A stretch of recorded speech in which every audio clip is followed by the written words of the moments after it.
it's just one of those situations. Nothing. It's an exchange of views, no problem, because our supporters are hurting as well, and they obviously care about the club. So no problem at all. Jarrod's fine. Just disappointed after going out the cup. Ano ayen sama abranti anidin ene Jarrod Bowen ni manager anidin ene Graham Potter wano enso ede etutwa na Kofi Diamete ene sam behind the scenes West Ham United for asake Graham Potter enyanya confirmed Nemom reporter mete and it's after the 3 matches we lose no and no anadwuna mpanfo no atake decision say womo asake ne nemom womo ready mu so obeba the 4th game awie and sena confirmation ebaba etimi aba Nyankopon yadoma ene 6:45 Everton team no womo any Mansfield ebaba Fulham 4-8 na fi atwen Bristol City sa game no cost 6:45 afi Oxford United womo any Brighton Hove Albion ebakwa koshia na Grimsby team na wamu any Manchester United enso Akwaaba 7 p.m. na de tie anese urama ene game na Grimsby any Bobo Cry for Manchester United ebona cost our Blundell Park na sa Blundell Park wono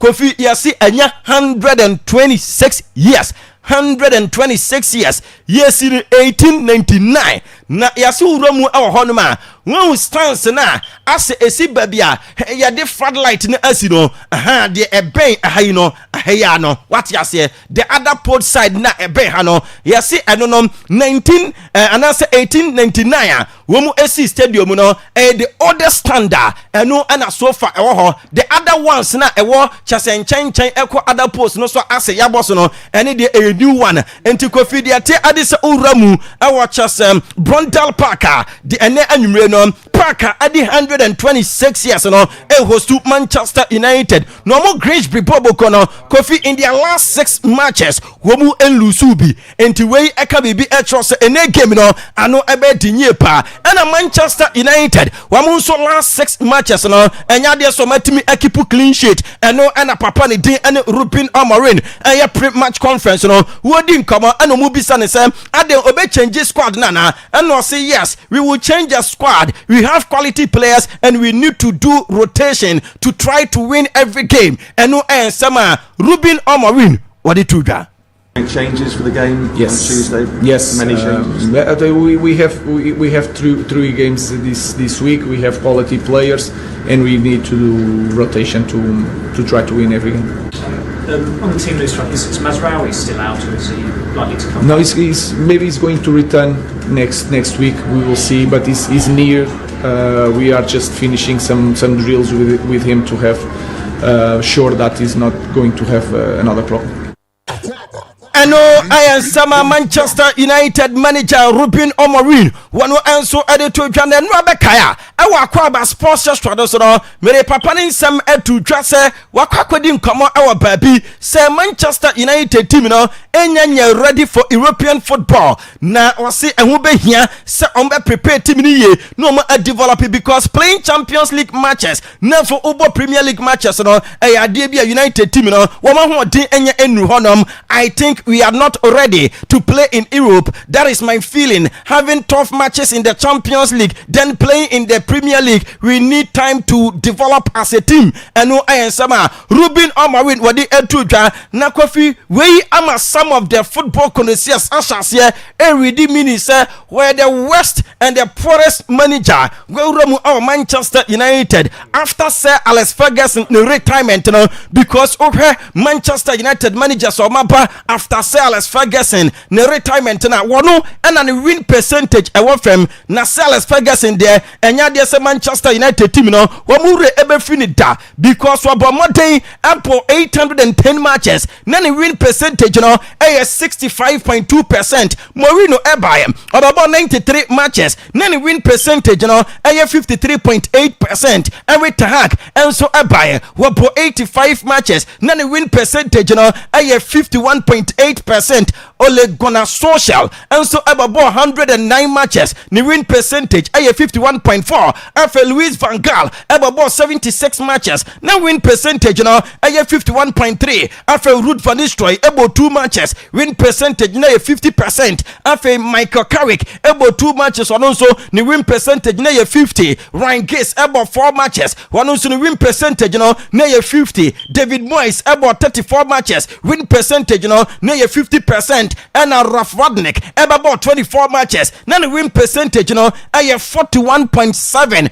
Ruben Amorim Ebaya about 29 matches the win percentage 24.1 and since Alex Ferguson acquired the Ruben Amorim and your coach ne money more a wafam year pa na enano pay the aba and it's a West Ham United team it didn't come up with Andre Onana wama shall any Manchester United for a casa for a possible move in this summer transfer a loan offer no West Ham United team unisa a branch of Andre Onana a unhappy player Old Trafford and as a Manchester United bobo kunum into Yahube Yasa wamusu ebe Ramnafe wamu atra wamu lock simple wamu ensebet me aka boy now obeki and remember the mamo suffering Manchester United team in the next summer transfer and watching through Uramu was spend Real Betis team and Manchester United for reaching an agreement for Anthony before 7 Monday transfer window includes according to ESPN Democrat wamu HS a loan offer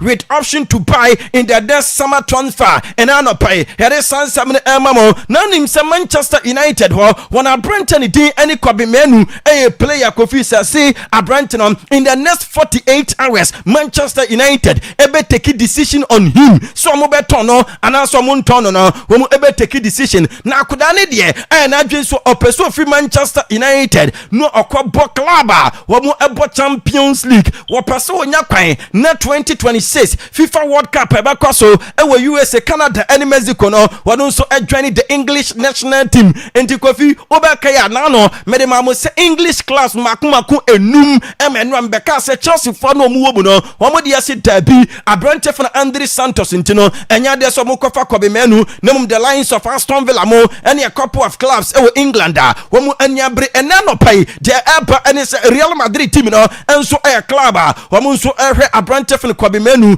and likely says Manchester United team ne etias ye na se abrante ni di any Eduardo Camavinga injury wa peke no any Dennis Ceballos nko a okono so okodia any anwe ya na Madrid team no afa abrante for kobe menu olo na fu akwa adwuma amwo eno ana Ruud Gullit ono aye former player ema the Netherlands national team eri ansem etwa say player bi obefi Manchester United no come here so join new club no akwa successful ewo ho no akwa improve odi enhwe Scott McTominay ewo Napoli ni first season wagis Scudetto no Arsenal the best player in the Serie A Marcus Rashford echo Aston Villa Anthony echo Real Betis no wo munyina performing to adwen wa wonte ase woni de ewune said the problem ewo Manchester United club no eye wo mu enye coach no ena enye players no nemum the club Manchester United ena eye problem ema wo man kasankasa wo mu ho na Madrid for aside say wo mu edin cover with Kobe Menu no wo mu si Abrantef ni Dayo Opemekano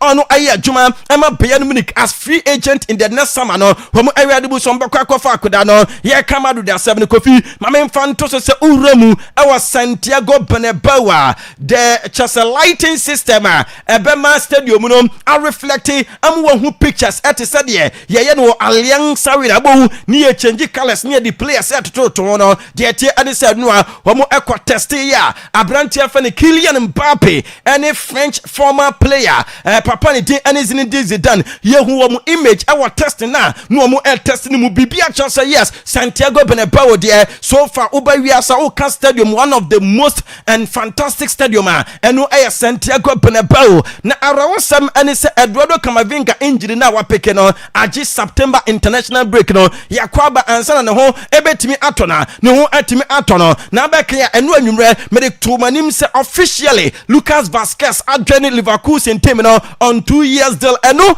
ana Uselo edim kobo no e wo Instagram so and was good luck in your new adventure, my friend. Jersey number 21 and Yadiama Brantef Lucas Vasquez. Now say there have been agreement between Real Madrid and Olympic Ladi Marseille for Denis Ceballos. They know a close. A loan offer with obligation to buy in the next summer. Here we said Denis Ceballos and so ebe Ramu of France. Now what come Marseille no nina ejina Brantani din ene Adrian Rabiot fra wo free Marseille ene Ismail Bennacer Kofi Diamete ene se Adrian Rabiot ekono Abrante fini Denis Ceballos ekohonum nemum AC Milan team no eso wo mpese wo fa Adrian Rabiot no mo edi Ismail Bennacer enso wo bu bobo kafin Olympic Marseille enti wo Marseille for no any AC Fonsu edin come about a swap deal for Adrian Rabiot any Ismail Bennacer nemum Abrante fini Denis Ceballos de akaka krabi no so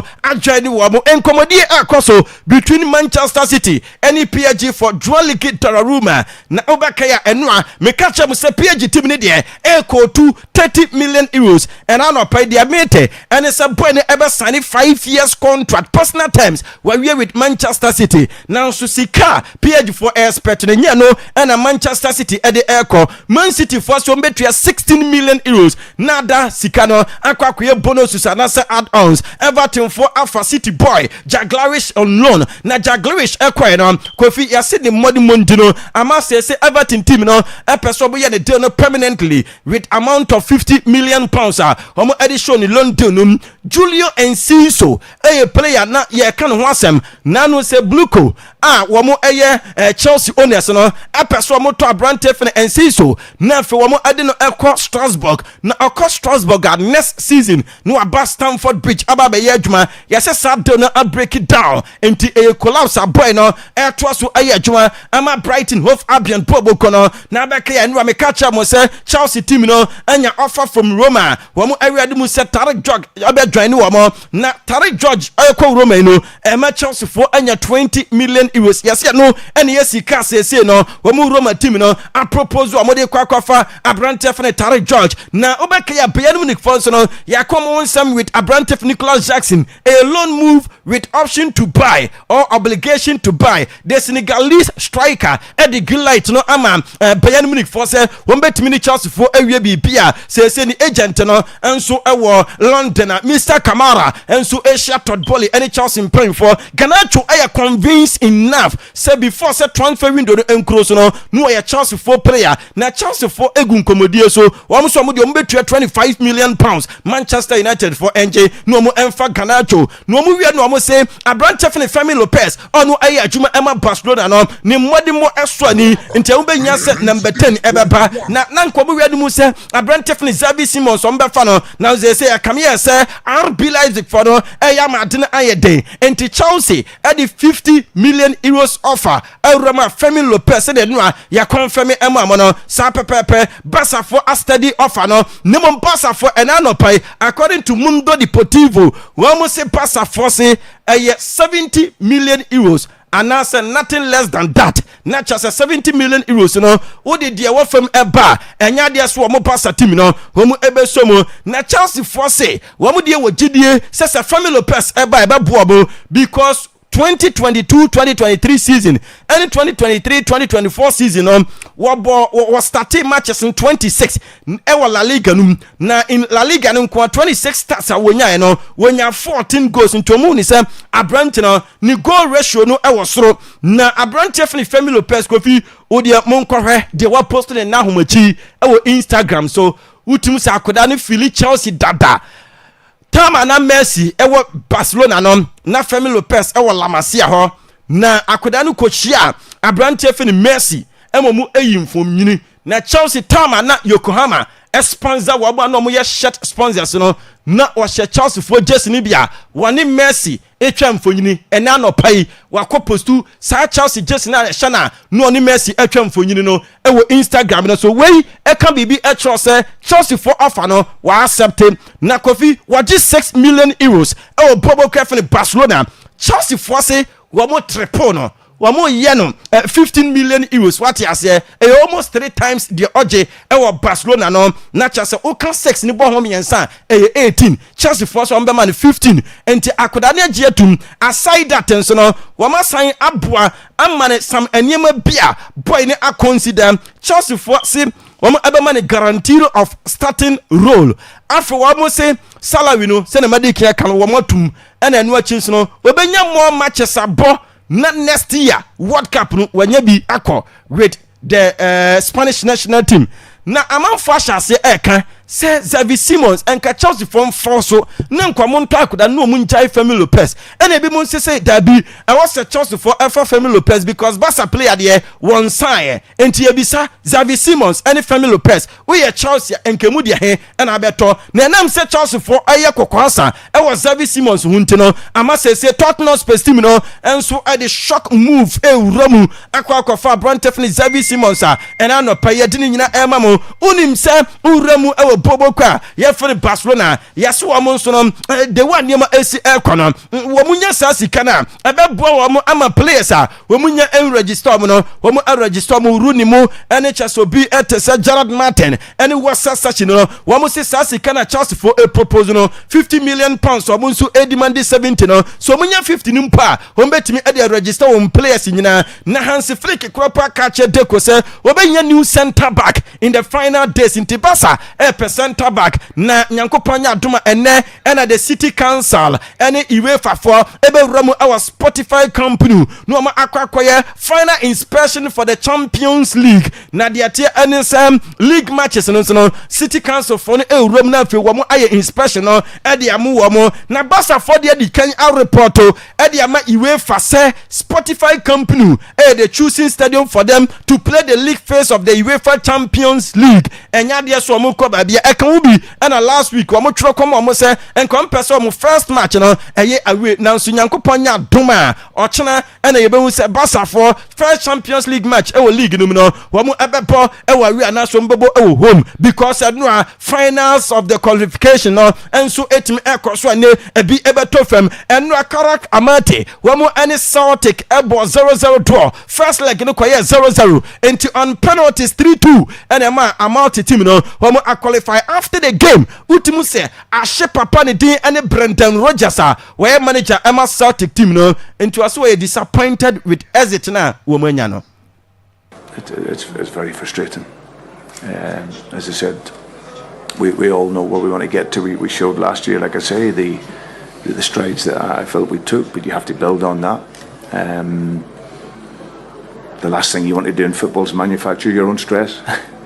You don't. That's what you don't want to be doing. But I think all we can do now is we have to look at where we're at as a football club. No. I know I am Sama Brendan Rodgers manager Jinamu Emma Celtic wadi to Jana say Karat Amati a qualify for the Champions League phase 2025-2026 for the first time in their history into Kazakhstan womo ani ajiye pa na de ate this only 2 teams and if Kazakhstan womo a qualify for Champions League na the first one was FC Astana in 2015-2016 and say 2025-2026 you know Karat Amati enso ababeka na Pafos FC our Cyprus womo ani FK Kravna Zabda ye from Rasta Belgrade ebo 1-1 draw na first leg na yegyina nim say anu aye dinye pa Emma Pafos for no ekonweni 2-1 enti 3-2 aggregate no e the Pafos David Luiz team no enso a qualify na Pafos so a qualify for the Champions League you know league phase you know for the first time in their history ultimu say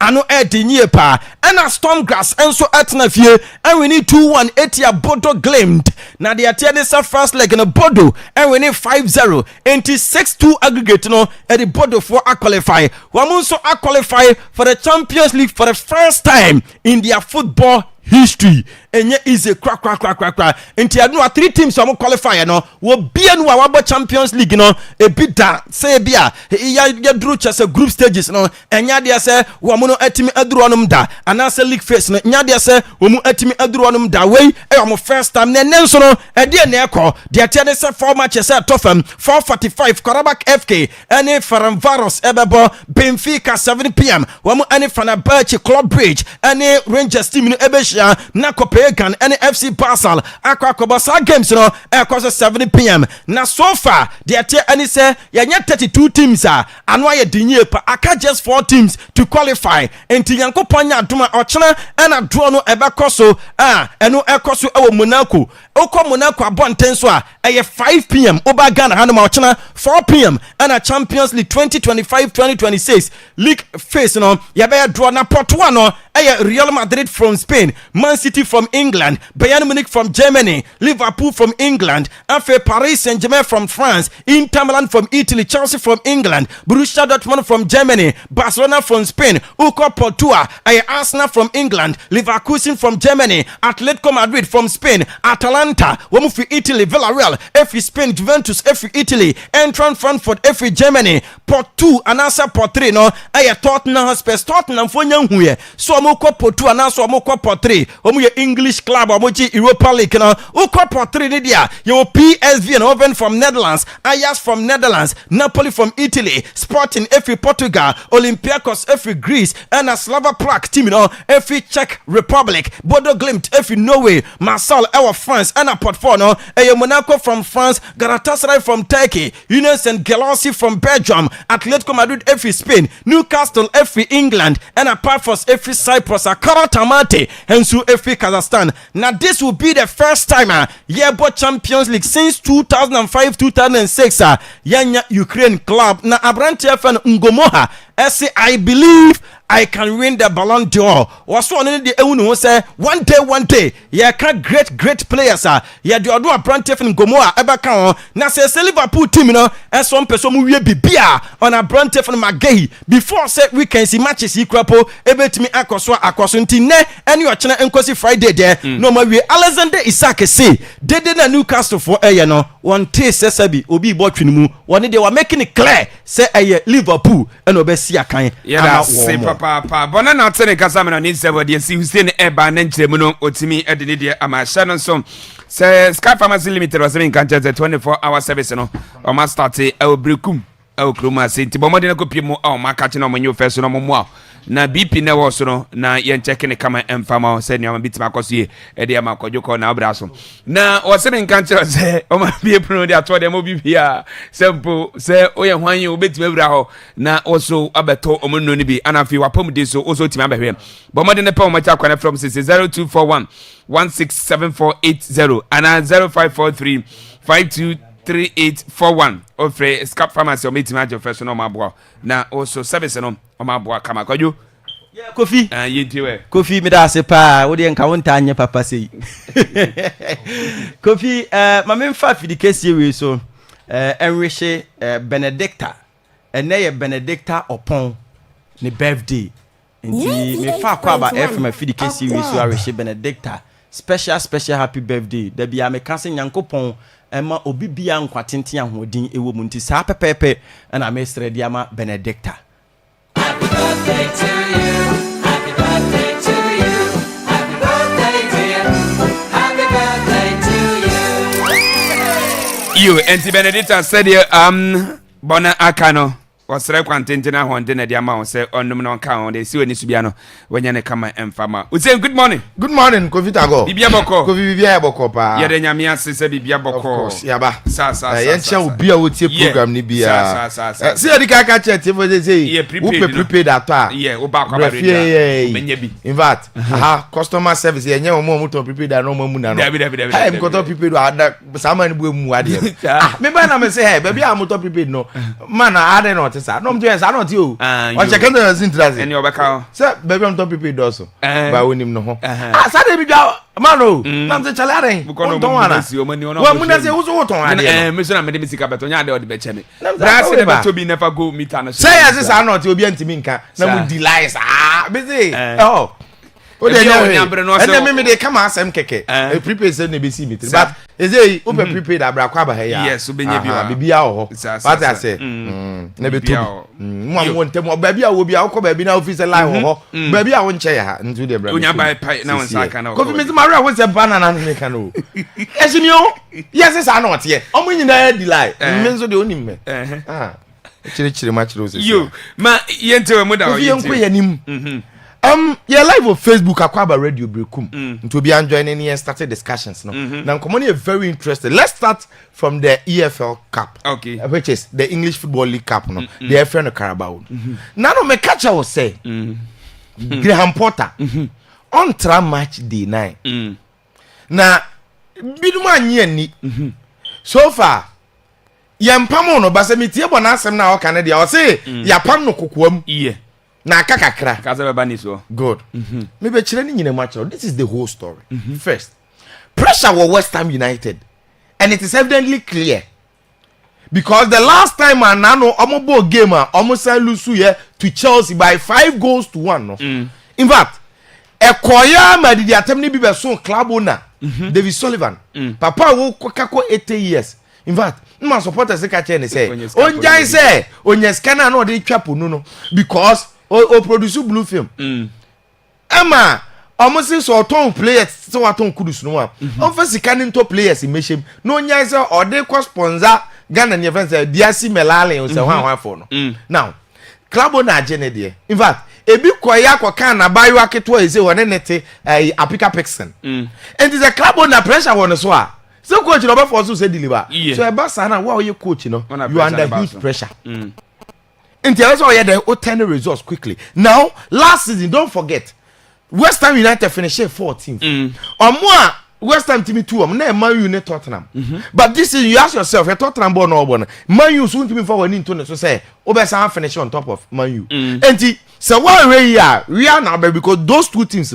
likely so amunso be hurihuri abasoro now enei born na no mo boy no me be catch na say the entire coach no me feel say I want to match the 9 me did the same screenshot ba ne before so mo be Wolverhampton me catch say one we about Sunderland we lose 3-0 Chelsea are shining 5-1 now the next game against Wolverhampton no matter what obe film say audio no han ka be kai Wolverhampton yi nra and here EFL so first trophy down we film EFL the next Premier League game or call away Akwaaba Nottingham Forest ni Oria oni Tottenham na next match oh baby a Chelsea be shine 5-1 na Oria oni Crystal Palace Oria be ko Everton fi say the Hickinson Sanefe no Hill Dickinson Stadium new stadium na Everton kom no Kofi eho eno oko face is Everton so nye na agi so belusu ofie gabi ansa na Oria abo Arsenal nto betwa matches we nyina kwata de ba August de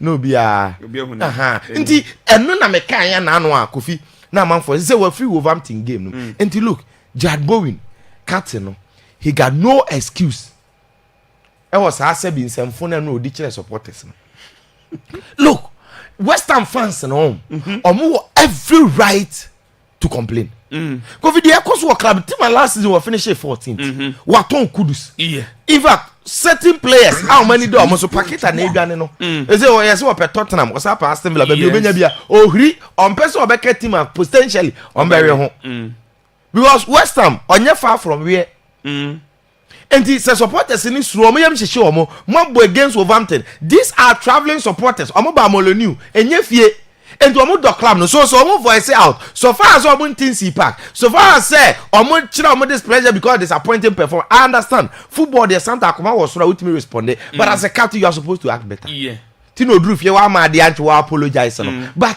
regardless say supporters in poor mo anger sometimes players no they should give a break what man say you can be quiet and work ekoyi ankomo na bebo abaso jagbo we feel omo feeling no one as they say we lead the attack nti se nioma nkoyi a se mo ti ase because the one when you bra wo yenja wo na wura mu no nti ka wo betuma bo supporters and na supporters so ko we player wanu nti bi mu ro mo so da na wo ye be dozen eti se ba ko kana wo yi anu o mu nyina am the attack ne be ba so wo betuma respond untimi.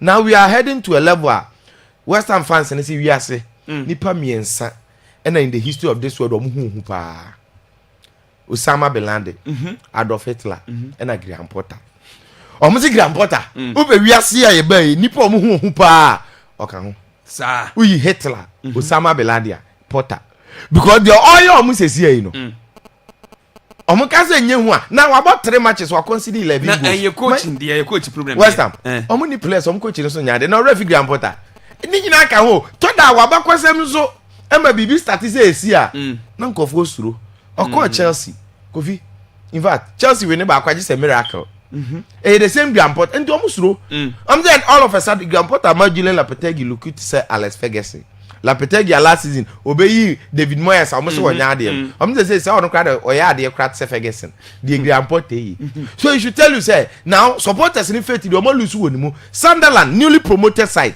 Ashawo 3-0 now no Chelsea abeshawo 5-1 and quite 8 goals and no Wolverhampton 3-2 11 goals in 3 matches wow now line up matches now I can sign Ebeko and that is the problem I say of finding yourself in Kofi Ukai last season Ruben Amorim me catch say born now born coach there materials na wo no e ho formation ne ho system na esa wo in fact players no eso mo to be performing better coach dey to be bringing the best out of them every single excuse ani e raise bia no mo excuse ni say oba ye nche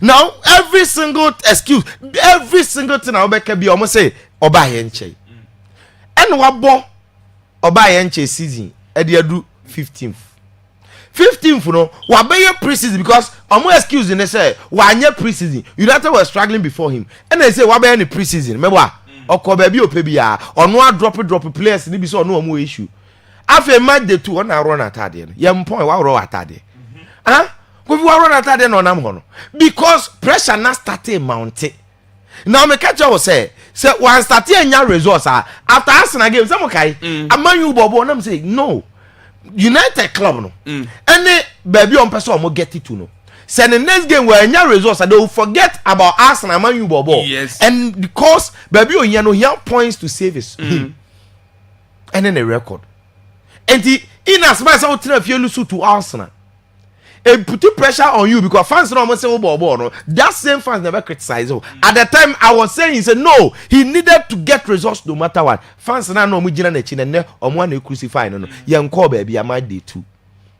entity when Rooney or say Ruben Amorim only any excuse this season so the son cash necessary or say rule the day necessary Rooney na after day no Rooney wants Amorim that he has no excuses. Now what this means in say when Rooney na Man U time to scorer in fact Man U na nkasa no nkofo when the team adwuma na ye dem Rooney na de no so obre so the team man but enay Man U ye na club into otimi kabi and look Rooney cars ma gas Amorim want obeti enche postcos no so the kakra tum Rio Ferdinand omunya the tum not acceptable na ye be pam Rooney say so far coach na spend 200 million pounds even though Ofi say yes even though Ofi say obetimi to place ni bia be shame but spending no more money is fair enough to start delivering because 1 point in 6 games here Rooney say that what I say and now say statistics in favor Man U according to the level say now I found big comment on my video as say Man U problem no who is spiritual because they are drone there there's a man try bibia also say who is spiritual o ma try bibia mfa and you see Ebasa Amorim na ebre and the ones running more way the excuse of oba enche no ashi the excuse of yenya abotre no eni obiem this season he got to deliver at least so mama you here competitive and now that these results are starting here the fans are beginning to say it is not acceptable the records are all here being the worst manager always say every record be about Man U be a negative since Alex Ferguson the worst coach in terms of win percentage Ruben Amorim you who be there we as say coach about 29 matches when you 28 points are there one win be 3 points now the other one win won't be 1 point in draw can buy draw higher than the amount that record when acceptable and the pressure never mounted so statistics of free work FA Cup or statistics of free Europa So one qualify Jesus. Sorry, come the no quabri this. I'm go Europe. And our problem. And Rooney hadn't and what no. Covid pressure na started. Eba no. Nti Amorim as soon as possible. So starting on your results. 10. Yes. Now, Kofi, Enra was a very historical day in the UEFA Champions League. They say playoffs in the year, and Sunday be main group phase, league format, you be draw, no. As teams be passing through the playoff. Now, been about 3, been about 2. Baby, I was to see, at the final playoff, who are be show young kono over the Champions League proper. Enti, yabo first legs, yabo return legs. Enra Kairat Amati Football Club, Kazakhstan. Oman qualified for the first time ever but Champions League group stage, which is a very interesting record. Now they knew their strength. Oman goes when it comes to Europe. And the Oman say, Oman be here Oman no. And then no be him say Kairat Amati form and 120 minutes 0-0. No call penalties. No more when the BBC for say they waited for the lottery moment. Because penalties, Omo say lottery, and then the Abasa, Omo Celtic now a fair chance. Now, Omo yi Brendan Rodgers Celtic. Until more this season, the minimum Celtic or form. So, must start him after Mu Celtic or Europa League. Now, Crevenance vs Dane Purpose. Now, Purpose so for the first time, Omo so qualify for the Champions League. These teams now here, but when it comes to Crevenance vs Celtic, Omo Champions League usually, but in they Kairat Amati, Purpose, Omunyina opportunity to qualify for the first time. And then Storm Grass, Oni Bodo Glimt, Storm Grass last season Obobi, about Champions League group stage format also. Now Bodo Glimt to qualify, and the end was a historical day for teams now. Omun qualified, Now and match winner Edada came na metre. Interesting games, but Mourinho elbow against Benfica. I said we made the Bahana no now I was waiting for this day. Mourinho is a special coach. Until the last time I catch was say this special one. Me when they say one sound so baby one so. And do I have a lot of special records. In fact, he is a coach that every game are all in favor no. And a Mourinho who he's meant to be. Now, and then first leg here 0-0. Oh, Fenerbahce Sugu Salakoglu Stadium. Ena Mourinho ye Portuguese onko ni krom Portugal ako face Benfica wo dalus. Enra teams na struggle to qualify. Omo qualify Champions League na. Omo ye favorites no. And if it is to follow the same trait, the favorites here are Benfica because Benfica last season played in the Champions League. Consistently, they've been playing in the Champions League. Now, last season, Barcelona, all the other matches are mobile. In fact, when you talk of player to player, when you talk of even they were building the team, Bruno Lage, the team Benfica, from goalkeeper to defense, Otamendi, Antonio Silva, to Da, to midfield. Yeah, Florentino Luis, injured or out of this game. But Frederick Osnes, short drop to attack Van Gaal's Pavlidis was omu team abo omu ho ache enti omu ye favorite obi anim omu se bo ofie first leg ye 0-0. In fact bookmakers even also create gu Benfica che 5.20 ne 5 us but Mourinho is made for such games and don't be deceived. Look, do you know how special this will be? Since 2009 Fenerbahce qualify 2009. Yes, more Champions League that. And imagine if Mourinho had this very record. And this is a game that 0-0 penalties, any draw penalties, ever extra. And say Mourinho Renia where you are free. And it's meant for such games like this. Game be say him is through Mourinho. And in fact, Mourinho team na da hono. Enye bado. Goalkeeper Agrebiat. Yeah. Or about Trebak. Abrante didn't met Mudo. Oba Abrante didn't Milan Skriniar as the centre back Skriniar from Inter Milan. Now we added Jadon Ostiwodi. Okay. Ne back three no. Nti omo enano no mo busa se na meka Fenerbahce as a man ka Jiku. Jiku but onya bi mo because ntimi into any of the back three. The last time Ugus Aydin Boy or a midfield or a wing back and a winger. And no kind of 90 minutes Jiku be yi no omo game no omo ne Kokali Sport. E ball na no na. And na Jiku be bo bi Mourinho say so offer about Monton, ya to say Lil near the Pejiku, and yemi main point. Now, this Fenerbahce team, Kofi Nelson Samedo, your wing back. Omobo Sofiane Amrabat, and a Fred Wonfinfin.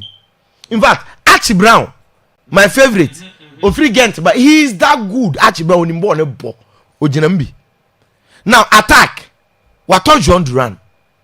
So, can John Duran, former Aston Villa, or course Saudi Arabia, back again. Or Yusuf Enesri when it comes to European football or experience. Anderson Taleska a bench. Ugus Aidin bench. And this very team now here Bobo Sosano. Mourinho sukuta materials are on a good obetima heto. And this is Mourinho. Games like this, you gotta fear him. No credit here one. Because it's meant for special records. Intermediate, yes. Regardless, ye nimse favorites in the bookmakers, no, or the man Benfica. But me who sa. Okay.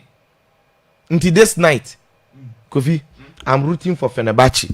Okay. In this very game. I think that Mourinho when you come Portugal, that lose one. Obeti me aye this very record. Ye be pono no be a come Mourinho asem say oye be ifo. So no onye be ifo. The other games, Copenhagen na no disappointing nipa.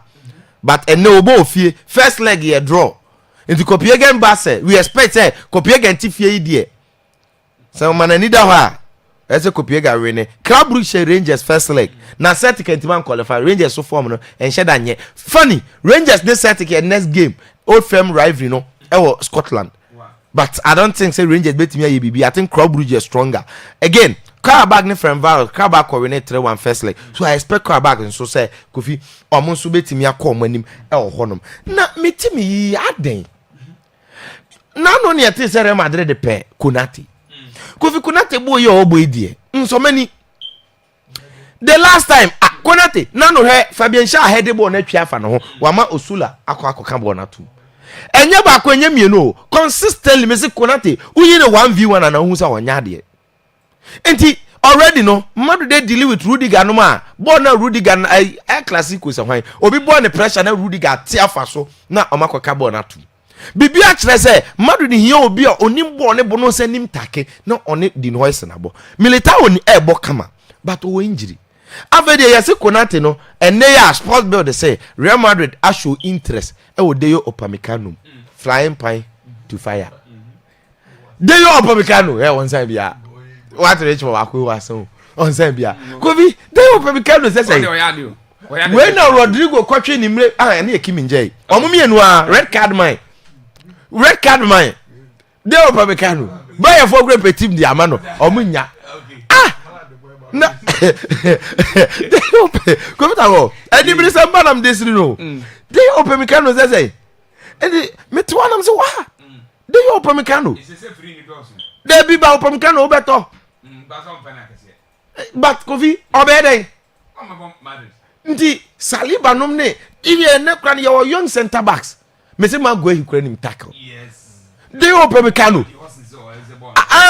Deyo Upamecano say nti me hu ye nam se na ze scout you to defend the Real Madrid there so Trent ba ye equation ye solving wie na ye solve Trent equation wie ya musa si Deyo Upamecano say ndi Kofi no yada se eno aye Hussein Adams na otene kase amrani nsem no ode ne jemo SNT Ocean Awram na otimi edene dia ma wo wi a ebetete fie na fie nkomo aka nya no na osotimi atibi sha no so sinapia ba service alone o timi kan kire se sika samu dwade bombode fa ho eboye se de bia o sika betimi agina na so kama etimi ediama wo simi kan kire se ye niam bi tse Western Union ye bi ho ana afisi so loans ahodo na akodi djuma e bi tse group loans aso na salary loan ana afisi controller loans no benye bi wo simi kan kire se say micro loans for school so no private schools no benye bi e ho ana afisi say SME loans na pay say susu plus loan ana say overdraft na pay say eno say advantage education loan wo say church loan ana say funeral loan ana afisi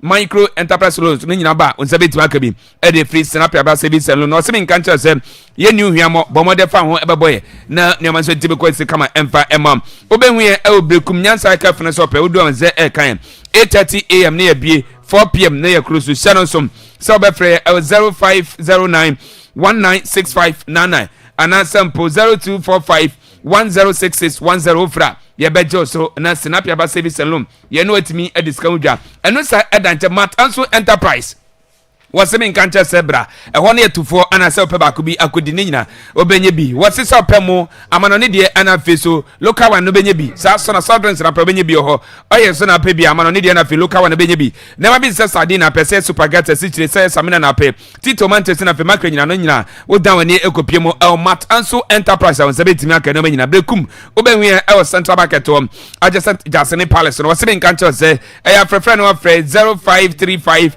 339143 0535 339143 frɛsisie na yɛnyɛ wo fɛ so na no ɛna Ishad Harbour Center for sɛ menkankyɛ sɛ ɔma kɔfa the new best man capsules no ɛtumi ɛda pagya so ɛno ɛyɛ draw sisi ɛna ɛwia onye bia bɛtu ase kama ɛtumi da mam ɔwo nsuo na ɛmrɛ sɛ gonorrhea bi ɛna ha wɔse menkankyɛ sɛ ɔte nkasa wonam nyina hyehyɛ a onye bia bɛtumi bɛtu ase syphilis bi na ha no ana sɛ prostate bi bɔmɔden no kɔpɛ new best man capsules bi na bubɔ bi ɛbɛtu ase kama ɛtumi da mam wɔse menkankyɛ sɛ brekum obɛnya bi atɔ ɛwɔ newborn chemicals do no papa ne bon jo first time ɛtumi agye fɛ so ama no sɛ timi aka bi saa so ana Dr. Clement Harbour Center brekum nse so obedu a omenye bi ɛwɔ hɔtɔ wɔse bi nkankyɛ sɛ Supreme Harbour so do a obenye bi atɔ ɛyɛ afrɛfrɛ no afrɛ 0244966043 ana 0208288099 frɛ sisie na yɛnyɛ wo so na andupa no na nsanka bi na fa kɔsa ho yare ɔmo nyina ɛkan bi ɛnana pii otie nka sɛ ɛde akodiem sɛm no yɛde ɛda the tactical man ocean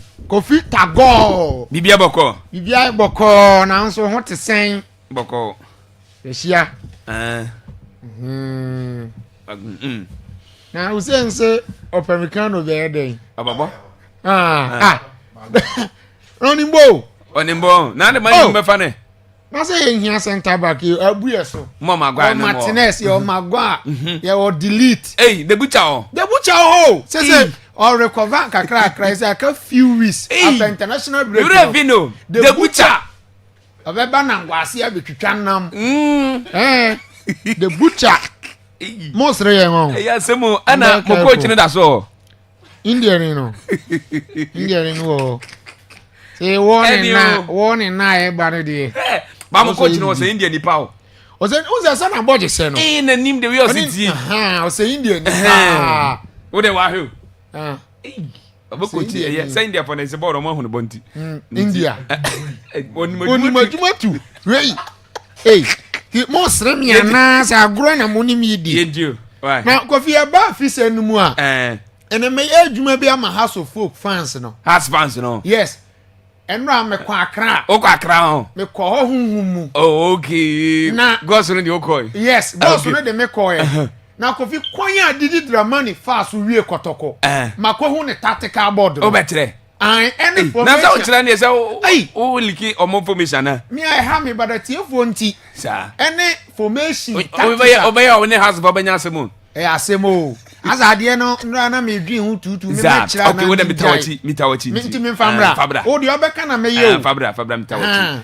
Formation and tactics or the be approaching season. Na nya o man ya say o say I didn't players no sika say na omoji. Na coach bought tactics asa so be kira na. Nde no kure. Ye be kire. Nti yenko. Kofi de di kan. Ene be wura transfers no. Me na nkrom no mu bisa me. Manfo no bisa me say na ase umanye nya latest ni ntie ni ade na omo mesi o because of games ni ti ure nya abotre na mu da o kakra enfeli me de bremo Kofi ye na no me discuss Real Madrid any role do game no me catch o fie ha say I don't believe say Trent Alexander-Arnold bet me to Danny Carvajal na anopeya. The Athletic for report say next games and subsequent games are Real Madrid bebono. Alonso nkoma wadi kira say Danny Carvajal na first choice right back. Okay. So mpra dia this are Arnold be pay mfimfini o ba bi hye. And enemy ho no so no already why a choke dada. The influence on your SAB as Alonso decides about three back ramp now. Or you sue as a fullback and SAB or you sue as a winger, traditional winger. Already Monstantuano, Rodrigo Mo, any branch of Ibrahim Diaz mo fight for even one position. Yeah, yeah, coordinate, walk up. And to play a beer, yeah, coordinate, walk up. And to play a beer, you move piano. And dear back also consider first asset baby and offer all con in new destination. No, obenya enough game time say na be o be convince the national team am o ma ba be fan na ko World Cup ni bi because Kofi we are talking about World Cup every player on this earth and this world who so be ko World Cup the biggest football festival in the world player bia Kofi one ko World Cup bia no ne career na nwi pay player bia one more World Cup no o career no yen share nji untum sa and clearly it tells us that who making move or this summer transfer window here you need to consider a lot of factors and sana what your decision and today so we are Trent Alexander-Arnold now your first choice right back at Liverpool now we're making move from Liverpool to Madrid now baby I'll call you no you see oh the obeto no you hear born now born they are not sure so bet me to now it tells you say you need to work so hard and say what me convince coach you know any technical members no why you deserve to start ahead of player now oh yeah then okoto no now Kofi player why any Arnold any preposition a certain Danny Carvajal old man me catch say we did 33 years but Danny Carvajal born now all born no Arnold don't mean to know because born now omumienu born Danny Carvajal is more of a complete right back as compared to Arnold.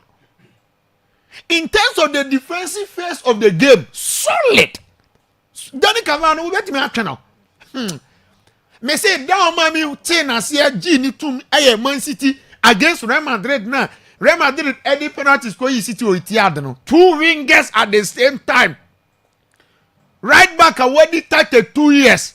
Yakwa and heart surgery.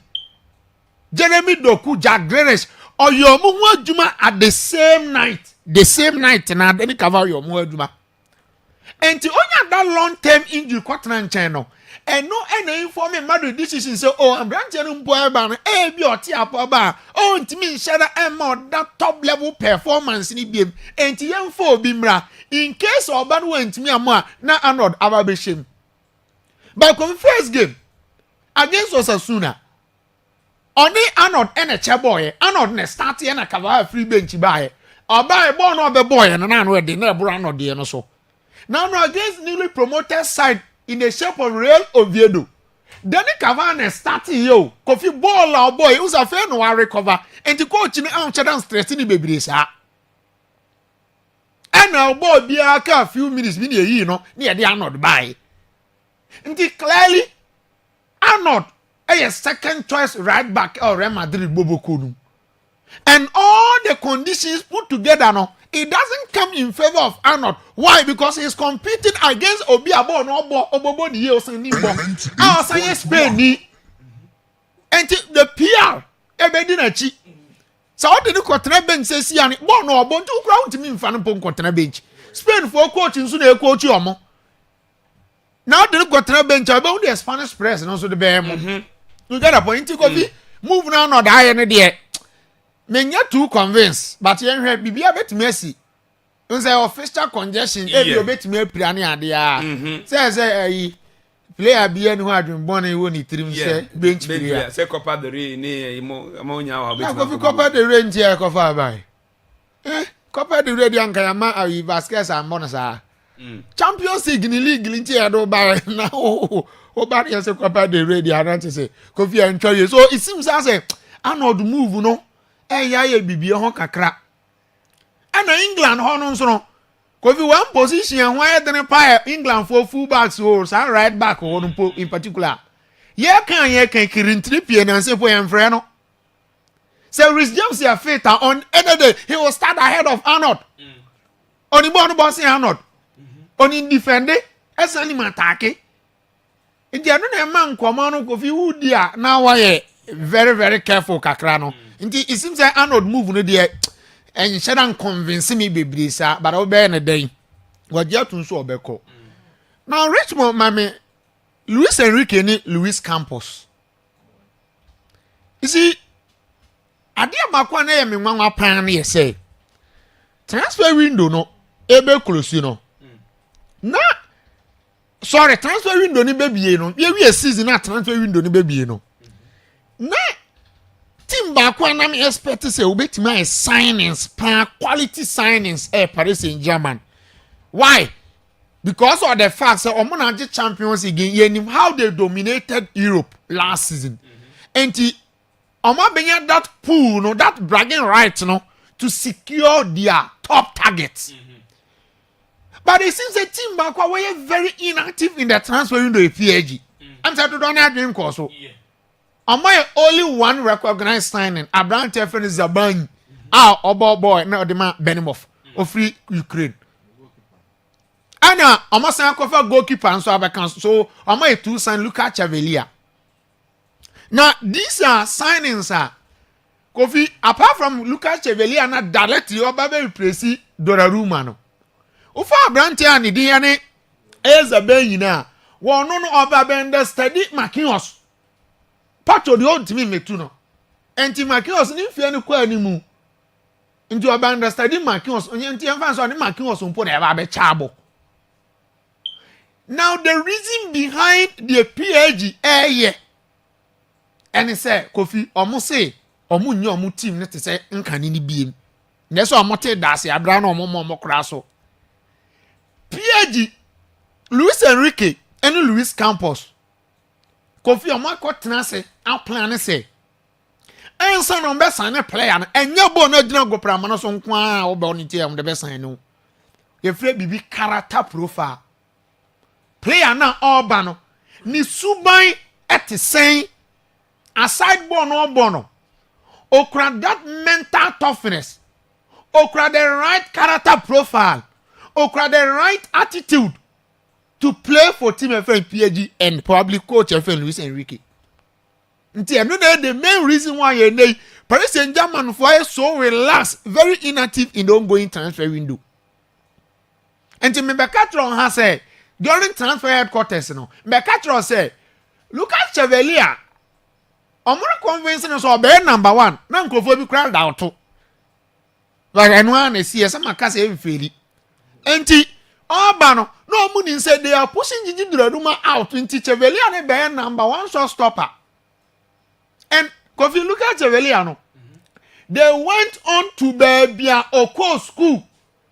Eko monitor ni suban ni youth coaches o ma coaching from Kwalam nyina omo bisa na Lucas Chevalier asifiri omo ho ndi a chese piagi for no Kofi a new era has begun. Tenny Grimsby and a bebo in the third round of the EFL na Kofi United any BBI than to win this game where dey for there any kwan sen ka me say ma dadie analyze game way if 14 be equal.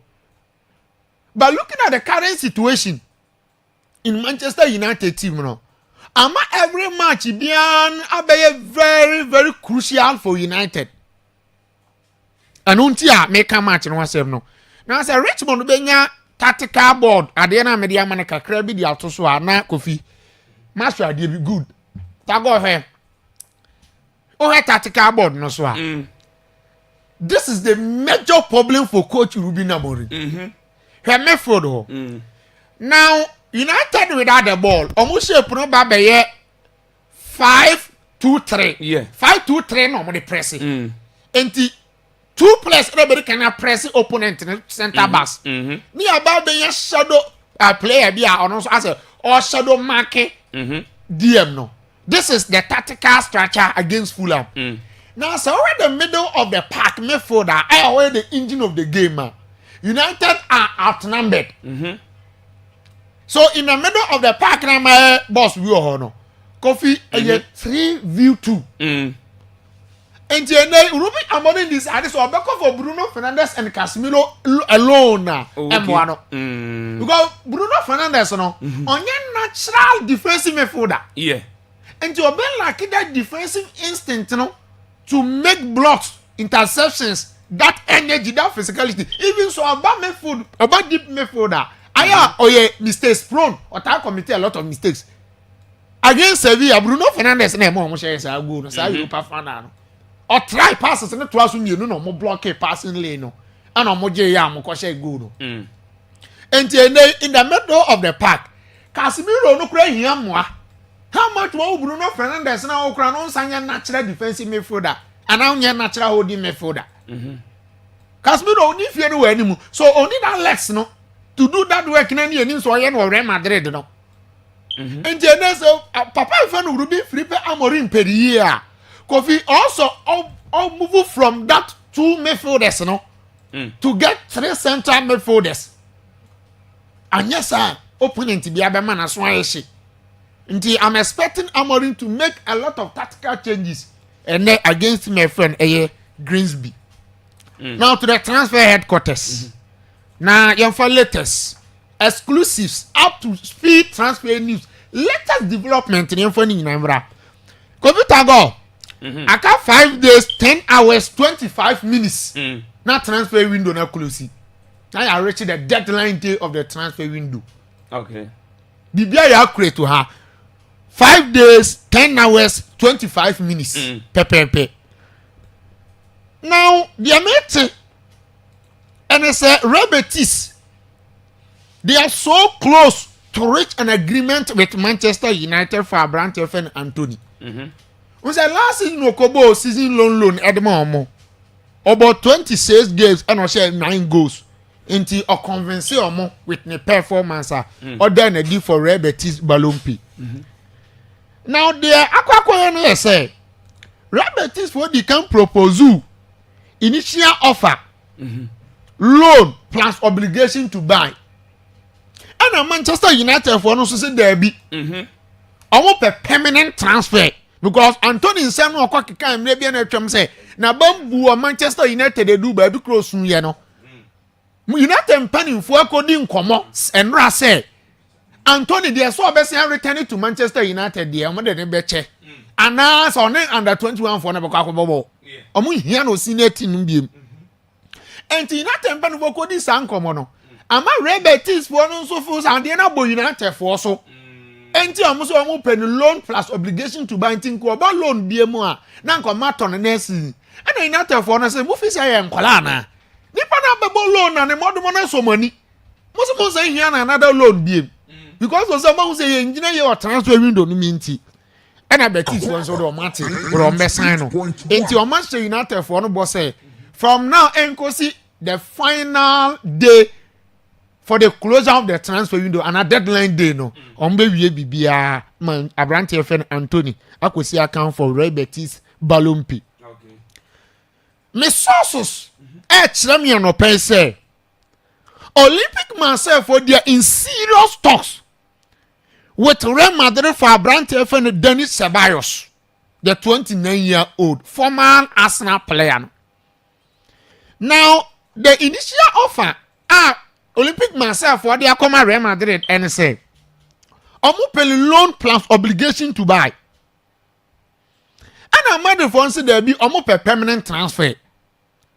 Ni nyina na say Alonso initially omo kodi nkomo say anka omo nto midfield bia emfama Real Madrid. Ekwesi transfer no be close. But Alonso any petition akoma Florentino Perez any Junior Carafat. Alonso petition and a request in an say Madrid are shorting midfielders. And they recognize midfielders no more on a kakrebi. Fevedi Chiomeni mo oma kakrebi na ho. If you say Abrante FN Jude Bellingham afen no recovery ni yokoye ne so shoulder surgery. Njafe no oye recovery doctors didn't nam gym ni ade a. Abrante FN Kamavinga nso no he is out. Beba middle of September. Nti abasa na omo bi kwa pre international assignment bi kwa san ko pre aka ho a. Na nse je se omo de Vinicius mo na bebo amfini o. Na asema ba. Enti Alonso kire say at least omo man one additional central midfielder. Now Alonso say one monitor Crystal Palace Abrante FN Adam Watson no. Unse mbeka na central has a Madrid for say omo pe no. Adam Watson no. Enti Alonso aka champion for so omo fa Adam Watson from Crystal Palace Emre no 21-year-old. Crystal Palace for Eddie omo asking price abetuja. Omo so omo pay 69 million pounds. 69 million pounds. Madrid for no so we option says ko ba say stay na £1 million na de mo no muntimi ntua ombeko AZ Akma on say coffee 2 months ago anambebo abrantie bi din kira wo obo under 19 Edmund Adams ye fe no Smith Key ana Key Smith onu bo nti Alonso say o mantimi amfa dan wase na Key Smith ni around 25 to 30 million ne bo na affordable a ombetimi den assign no. Now latest on Abrante fan Alejandro Garnacho the Argentine. Kofi the meeting no pain say Saudi Arabia club bi meanfa club ni di ntuda. Omo the huge offer Abraham Manchester United. Chelsea for I say United engineer ye. And omo so mbema Manchester United for 35 million. And United for say Garnacho no ne bo no 35 million. And think omo per right bias and right suitors. And you know pay na Saudi club will be a huge offer and bet my benefiting Manchester United by. Sanka Garnacho Messi akan famomo. Garnacho say big no apart from Chelsea on team bia. The ababe toda no. Now Daily Mail so report to an opaya say Chelsea for so mu Kobe Menu. Nemo no munya Kobe Menu for a reduced price. Price na United say nko mbebo no. Omu nchenkra mienu. Ayi na United for catch Chelsea for say ya na say e beton ye nyanton he simply not for sale. Nti Chelsea for enko. Western United for the offer and run numere come Manchester United for Andrew Onana. Yes. Amu the offer come Manchester United for Andrew Onana. Okay. But their meeting is a deal in close. Papa friend will be Amorin say, Nyadi Ado never happen. Ama Andrew Onana, Akosi account for. Yes, I'm a senator or the iron of the Inya, Muya Diano. Coffee Newcastle United for whom mobile. Oh, come for the 9th time, player are rejected. Into was Bobo Konuma and 3rd round of the year for no. Abrantia and the any Jorgen Strand Larsen. Kofi Onimbo Bo Papa or your clinical finish will see a kind for wolves. If you know way, their maintenance are no payer. No. Wolves were rejecting £55 million offer. Wolves. I'm rejecting Newcastle United for first offer. And they £55 million for Abranti and the Jorgen Strand Larsen. And no about 2 goals. And don't know about 2 goals in here. I don't know. Jonah Newcastle the offer and they can call it. Already no more than home come on. But no more for official approach. And I'm for formal bid and your day. Encoy. The PM and so no. Okay. Coffee breaking news. Only say now you be dim come on catch it say. Brighton for player no mundin call loan. Our institutional friend Julio Enciso no. Chelsea for akwa sign na e dey akwa koma omupelian club no si aka from Strasbourg France no. Engineer say on konko bo Strasbourg. Enti season ni wi ana ka ba Chelsea. Their mate ne say do na go through, do na break down. Latest na me dey mama no. Okay. Julio Enciso. Say want me ankwa nkosi aka for Chelsea. Oh, okay. The ade no koye no. Now Kofi. Chelsea for a submitted official offer. Now offer is very tempting. She say about 50-50 say I heard Chelsea will be signing Fermin Lopez. The attorney say Chelsea for first offer now proposal now they are Barcelona €50 million for Abrante and Fermin Lopez. Barcelona for young can know. Okay. Chelsea. Barcelona form penny for transfer no pay ya Miura studio. Yeah. Our Joan Laporta office. Our mooding come evaluate offer no. Ni nani ese Kofi say Barcelona for €50 million now. Oma sort of financial fair play problems in a way. Oh, okay. Just say Barcelona for koku jina mfini pa ade no ma den. Nti answer Chelsea be signing Abrante efe no. Eye Fermin Lopez. Minu guso aye kasai. One spend for center back na friend Laporte no. Yeah. Say Otielu premu a okwa Basque country. Yeah. Enti from enen kosi yochna. You be confirm the deal of Laporte from Al-Nassr to Athletic Club Bilbao. Oh, okay. Enti so okwa ko wie final agreement na fe ya presentation kama pa. Finally. So say Brentford ewura mu Bayern Munich for Abrante and the any mass buyer awadi 22 years. Sorry, Dortmund. Your friend mass buyer awadi 22 years. Now so we mass buyer, what means a better regard domino effect. Say almost secure the deal of mass buyer. The best in say you want visa. The imminent move from Brentford to Newcastle will be confirmed. The Adena Kwako ye de esino no. Okay. And I hear me pino so no. Crystal Palace for so any abre. Money yes. VRL for a bon komo for Spanish window ni bon bo. So Okay. maybe presi e bere chezi. You. Ndim koma kofi appear transfer window no mo. We letters. Nkansu Near the mighty. yeah that's it and no I the tactical man Ocean and na oten nka say amana ni nsem no wodi ni ntemu asi ai so be wiemu e wo transfer the other ban na say emferi emferi ba ko no twa lutu de en odi go be miao na no ase wayo bia me number bi na wayo kofi bra na ai na bratu so abenam so wayo Sure banka. afre ukoyi man says number na me say how da ban na says number so mo boni nyina wi was the mama tu na nti wayo See you too free. and tu ya o ya mama nti we so Felix say udi na hwa mesesa no. there be we dey wayo Uni power you. Eh. why you say bibia boko ada benjamin mawu na yankwe what's a good morning to the prime team what's you guys are doing a great job what's I'm watching you live from software near Akwaaba mineral water okay you what's a greeting to my daughter Ohima Aponsa Yeboa my mom Grace Efia Yeboa inside software last stop what's Mr. Kwame Aponsa aka Bedman contractor hotel manager okay you what's Konama Blessing Anafis Ohima Chra Asante Anafis Belicia and Nana Abba okay omo enyina students Anafis staff and I was staff and management omo yimana Baptist Christian School yeah that's we from Ampoma Beniza the messenger what the abandon what's watching you live from my Okada or the big ups to Akwaaba Sports Crew was see and listeners so see you are doing a marvelous work yeah that's the Shaibu the messenger what the abandon what's my name is Sally for Osman was I'm watching you live from Brikumazi Akwaaba Sports Arena number 1 yeah that's so the message in the area but good morning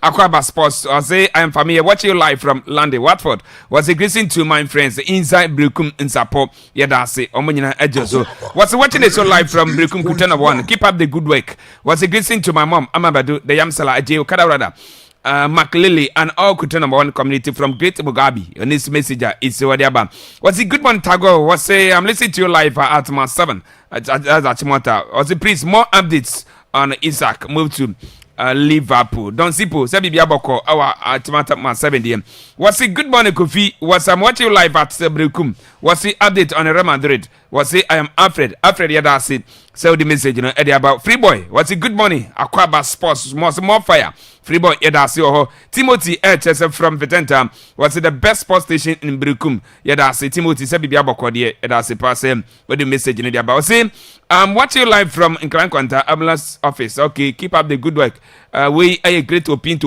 na bibia boko there eto nkache was say watching the show live from Bokrum was a vote for Yusuf Abdullah as incoming NCC chairman okay you yeah that's it we a McCarthy phobia and the messenger what the Abba was it was another priest update me on Femi Lopez too Chelsea and Gaucho and when he say Ocean Eddie and you know Amawa is also at Tibino na Ian Twaso na Ian Quenim was it Hussein please why is Chelsea in pot 1 of the UEFA Champions League open to the more you baby nanchi the money abomodia it me Eddie amount was a more fire Hala Madrid was a friend of Solomon Osu messenger soloso Eddie aba messages in a dozen pa yeba na dia kana ebe Eddie fro asida eko edema Minecraft Ventures 7 countries 184 and afi so peba kubi akowisu no uba onsabetimi akabi ho was it TV and apem 32-inch smart one B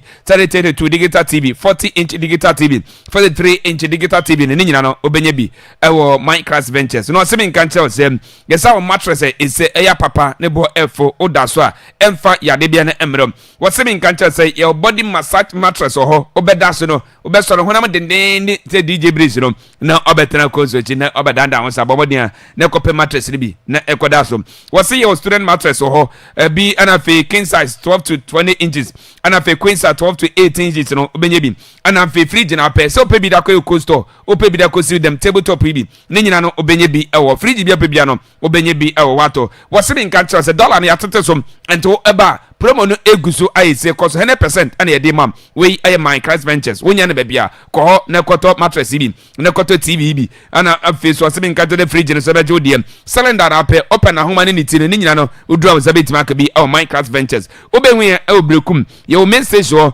wosebe nka nkyerɛ sɛ ɛnka ne bom sɛ rural bank ɔmoda no odura Zabetimi akan.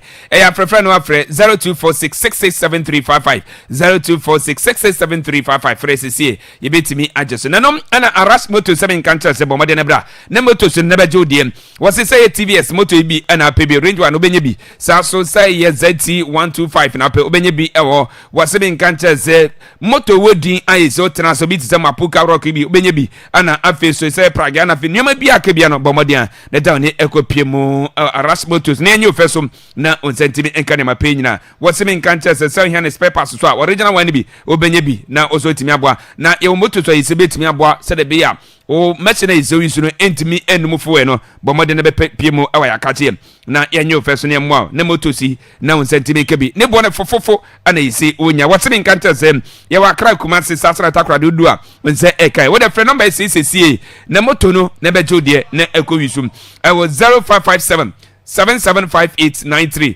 0557 775893 fresisie o freya yebejo so ne aboam ama moto no onsatimi akabi e de free yakati na mass by for 7 kan kire wo se promo no eguso ayise koso mo akonya nyoma na oto na sika bebre na saka butom ompewi na pede wasebe nkanche so mo shop bia Ghana bia wo de visit wo o de duru nyoma pa no ko ne koyi wasebe nkanche so wo de oba kra Ghana card wo de Ghana card ne ba nyoma na aka no wo se obetua de aka no 3 months to 1 year obetua no kakra ka kopem so obetua ni nyina wi de hia so po obetua 30% eno aye mass buy no wasebe nkanche se ye branches no brekum obehu ye main station ba ko so woni CBG bank no ene di ene hwe e big moon che wo bo de duo na onsentimi enka obenya yo takradin saso ana tamale obenya so adru obenya koforudia ho saso na breku medical camp ne nyina no obenya kumase baby bia o Ghana bia no bomodian kopiemo o ye branch na yenyo feso ana sempo what university oh exactly no www.smartbuy.com.gh o ko ha ngomo bia ke bia yenu betimi adi fresesie I was 0544 019552 ana 0594011122 fresesie na ngomo bia ke bia yenu betimi adi na ne mapa no so atimi akoso ye kama etimi adi ama na yento aso na yenkwe nim na we no omose lumba Candle Nights Vegano Air Basso de Nene na yempeni fon watwe na no omokwanya helicopter class no omo ne dade lumba yenu no ka chire fam for se nyame yadoma 30 afiyai omo Candle Nights Vegano Edi amomo de Nene no enya sam ketokra shannon so sample ye nante edi afabrikum kro ni nyina na itimia petribute edi ama heroes no dade lumba nwum no betwa gu na musicians ahoda yise omo so eba na betimi celebrate omo serebe ya ebetimi aboa enim nipa ese dade lumba wa ye na no wonya ne kwanja na se bia wonya ne ba bi ko perifo HSM ay Saturday 30th August anyumne no nsia pepe brekum me run about wo ka kire FM ana fejetem ho ba won ay say dwumade no abetimi akoso nti bomode fa ho hyem bi se de bia abetimi aboa wasebe nka nche wose bomode an ne pe acha kwana so betimi afrem we artist no person be kan bia na se bia won masa na so no menwuto a ti se kwa me obi ne na sefo a bomode an free number cc se de bia ibetimi ajo feso na so betimi ede wa kan bia na sampo ne on betimi akoso kama ede ma I was 0558 69 0558 690240 0201 122 719 ofra nkoma bia kachire bia no yenuanum kachire famfo amna obedi na nyame adoma wo so de ho ababoye medical card atwe se ope prepaid credit bi ato a wo de Akwaaba radio asim ya start operation I see oba obenye bi ato oba wo nche pa na ko nya finish so ba ko light tintin na wani abre na ise light ne pedum na obedu na fa na ise ka o kan tane chi wono wanyenye nanim se fufu ade ache so da bi onya atam didi se fufu ade ache so hu nanim ha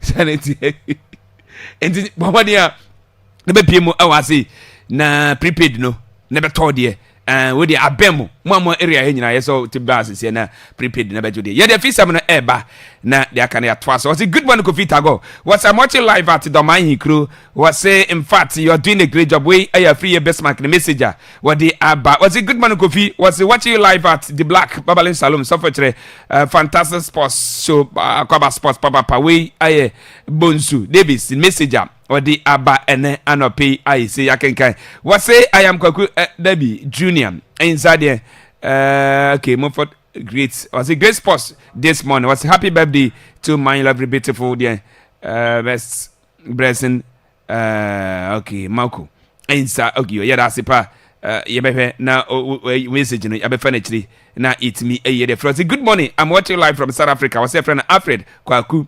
aka the messenger on also Eddie from South Africa Eddie eba anopi ye yibi Eddie fro Eddie amount no obetimi edo de naba odi bantama ye bekan Eddie amount ansa na mpa page mu Eddie free Jumedi no so na afisam no ye be jasem Eddie free the senior national team the Black Stars of Ghana akachi nyame ya doma next month be sim on the 4th and I feel on the 8th of September 2025 Ghana ye World Cup qualifies matches me no ye hwe anim say ye betimi eye fro and then general so am my coach Otuadum and no timi and name 24-man squad so omone mrantia Ghana for yenye gidi e omumu Ghana against Chad Ghana against Mali no omo enko na omo nko ginem na omo emfama na list ne babon to goalkeepers epiem no na omo eye miensa na goalkeepers no tie na yenko enime na yenhwe list yi si coach ne e de aba goalkeepers no eye miensa Lawrence Atizigi ono goalkeepers no bi Saso and Joseph Anan Okambi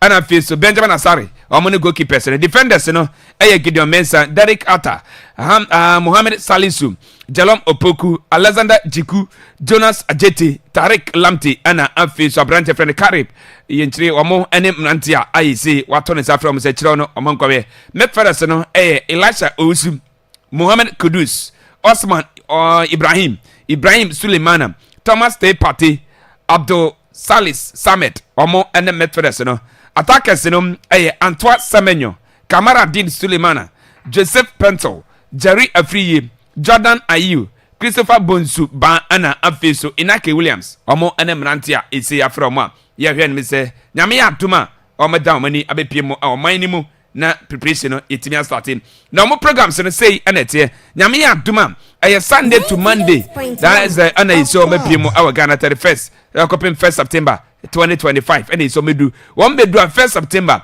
first training because so our class sports stadium na omo HS and omo bia kwanya ade amagana fo nyina na fense jova nyina na omo timi akọ 2nd September that day Tuesday no training because so our class sports stadium anya dey zo mebi bia closed door and I say omo timi akọ na omo ahwe sample Tuesday no omo timi afro oman ni mu na omo ahwe se omo timi atwa so na Wednesday omo afro oman ni mu na omo akopie mu our chat na ya we se on the 4th no ye ne chat for ya bom den etimi da kopim so ye bom match ne wi Friday 5th na omo be pie omo recovery training I say omo chesa no so maybe edi amansa ntro for ana Ghana for nyina na etimi ahwe be Saturday no Shannon so simple training because no enya dey zo mu bi edi amansa ntro for because wa class sports film na 7th ano Sunday no omo HSM first 15 minutes no omo bi edi amansa ntro for na interview bi no omo timi aye na ewia Monday 7 p.m.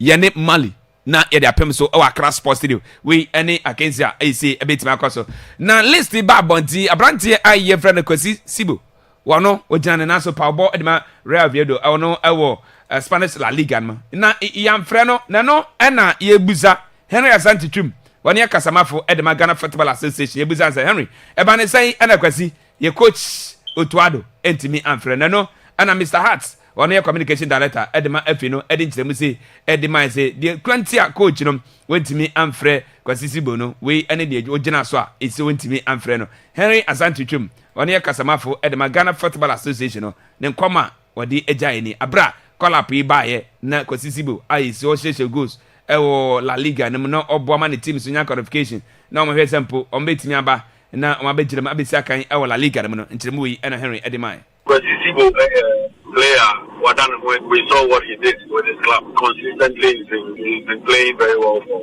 Obia. And Namni Modimbo almost qualified for the Segunda La Liga. In the first 2 games of the season, regular. So the lack of ample time for teams or players, new players to gel. If you do not have enough period of time on the training, getting chemistry, getting to know each other, mostly it's difficult. Unlike club side, you are seeing them every day of the week until maybe the game day. It's because player, technical team also knows him very well. The past 6, 7, 8 months, if I'm not mistaken, he knows that or enough quality to upgrade this. But he feels that he will go with Omo Ediaba Bonteno for now. Now what was I say every Osha I can say on authority that or a player Omo any Edinachi Omo Shenwa or players are well likely to break into the squad. But he feels that at this point he would maintain the core of the players on the qualifiers against Chad and Madagascar. Now you na patesa yenim say or court cases bi o hanyam ya da next month be sim no o mefre asem no na say kwala pia ba yi say ni din apiem no obaba na ye too much si obetimi ababo e de amaya na no na Henry Asante twim e de nkyerem say e de amaya e fa pate me no ka say ya frɛ no I was our court cases ya o yen say next month no oba ko girem na wa hwe say oba ko to the same day so we have supported all our players with 100% push here. He is aware, but come on in the team and Shishara, Yawono Chese, Obitmiaba, Abekati, and also he's in the right frame of mind. If you watch games are both for Villarreal in the La Liga, since I almost 30 years now, he is in top shape, and so we think that being a senior player and then with his experience and what he brings to the table, we will need him in these 2 matches. There is no player in this squad that 100 over 100. Every player whose name has appeared on this squad list will be especially the head coach, because who need to prepare. They have a certain game plan in mind that only players even on the phone before they arrive, so that mentally they will be much ready even before Asana on the blue Ghana. Into you omono obia din komo ese squad ba ye we goalkeeper Benjamin Asare Beckman say one ngwani player ai so we local player one friend na asifo na other players no other dey na see local players no omentimi anya call up bi na Henry.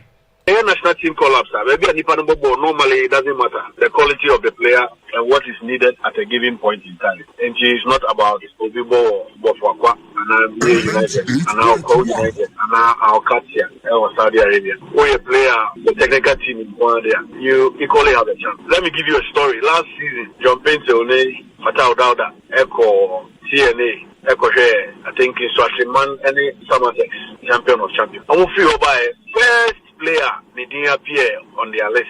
Isaac Afo. Immediately they sent the information to the head coach, and in the next call up, now Isaac Afo. He was in the team for about 4 or 6 matches throughout last year AFCON campaign in Iran. Baby, our bono does not matter. At this point, they feel these are the best materials that they would need for a few matches.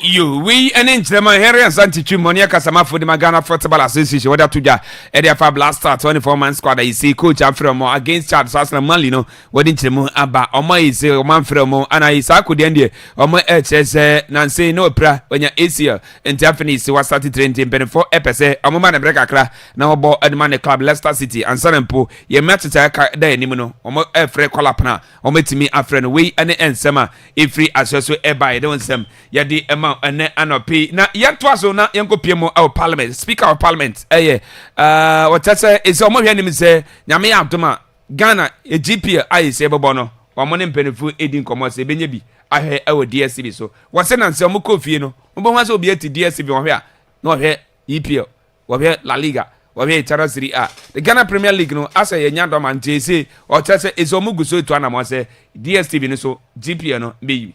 Today, if you go into our families, everybody is watching DSTV and they are watching Premier League. We are not now watching our own games, but we are making efforts to get that to aired on DSTV, our local matches. And therefore, we need to up our game. We need to come together to invest in making sure that the necessary environment for the stars to shine and show the way are put in place in this country. And so getting everybody on board will not only let us share the culture of democracy, but also up our game in football. You we and then some speaker Eddie Atuja and no chino no and you see Alasa Chipsa. We are saying in says or so I can add a coach Otwado. Say Omona Humbo Diankopim se Ghana Puyabit qualification na Yakobo World Cup be. Was say quite fast 2 matches a tremu or Bowie and break by his about 4 na twice no. One for Sakwanyaso, none for the same lineup no, the same players no, the same Suban on fan show Mumu be a bit me abwa. Na Ghana 2026 World Cup no, ye bit me Akobi. You see if Alasa Chipsa.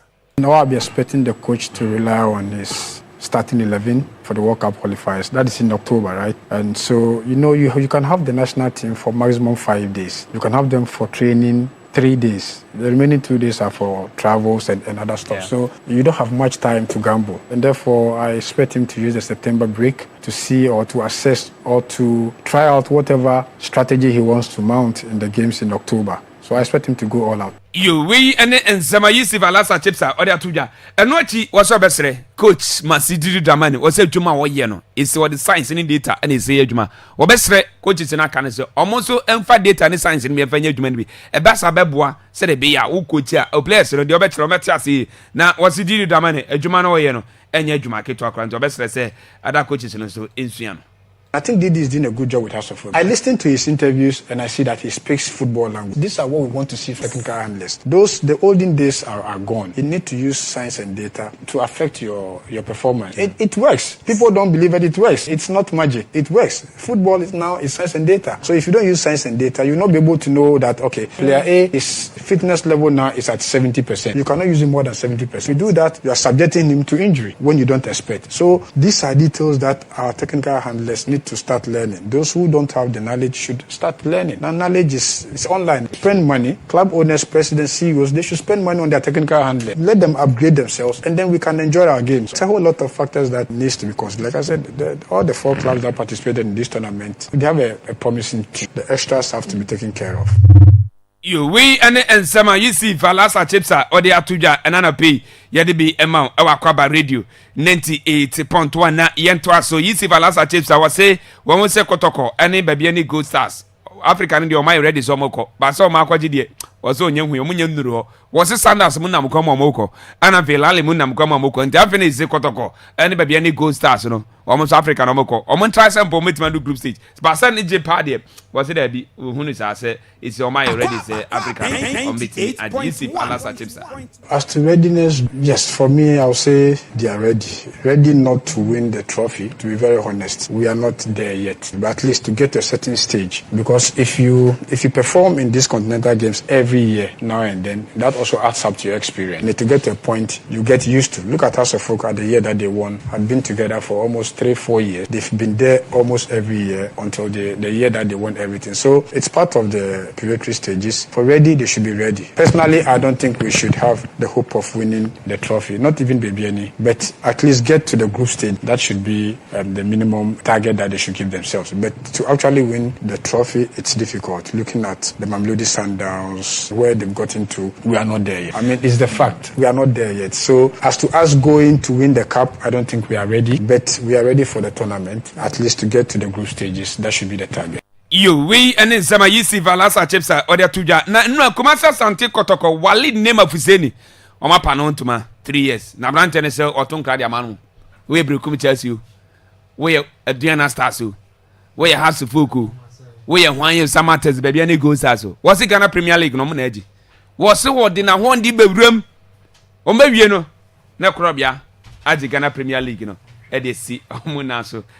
Wali name of Fuseni.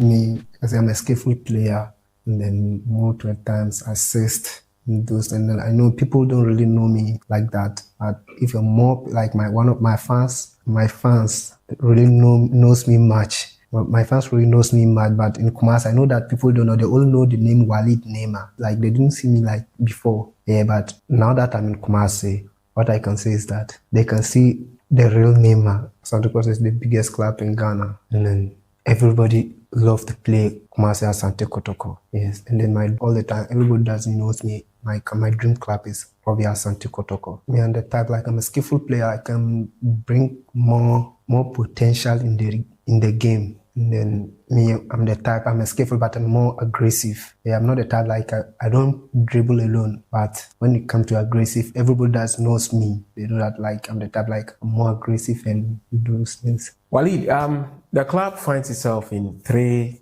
very important competitions. Afi, the Confederation Cup, and the Premier League, and then the FA Cup. And the thinking of every Kotoko supporter every season is that once a player comes on board, the thinking is that he is the best. And with the player, I also Kotoko GBBR. That huge expectation that comes with new signings, how are you going to cope with that? And how are you going to help the club in the competition? Sure, Obia dream ni say Oba club and anyoma kosu ye and sad, But what I can say is that for me to come into Kotoko, my dream, like my wish, and then I know that when the catch over, like we are going to take the league this season. Talking is cheap, but the hard working will show. Me the bit I say me, but all depend on hard work and your praise. That will lead you. And the bit man do I call the opposite on But the make catch Krobia Asante Kotoko for say I promise them this season. Like this season, they are expecting you say lose baby, but we should put down that one aside. We are new now. We are good to go right now. Say I finish started. I'm gonna say I finish started. They are expecting free on you. Money aje. Yo, what say I finish say yes starting today. Etwem nyamoma ntwem nko na wobeji Ghana Premier League ndamamo. Na waso atonkra adiama tima ye friend no baby any Gold Stars. Say nyame adoma Sunday omo say dance park we are champion of champions. Waso mo de ka eje no. Ansana bia kwan ga baby e ato de awanti. Koda fans no wase moda mona ayi se bibia okay. Wase won fa the players already say Kotoko or fight simple or be position. That one is not a problem to me.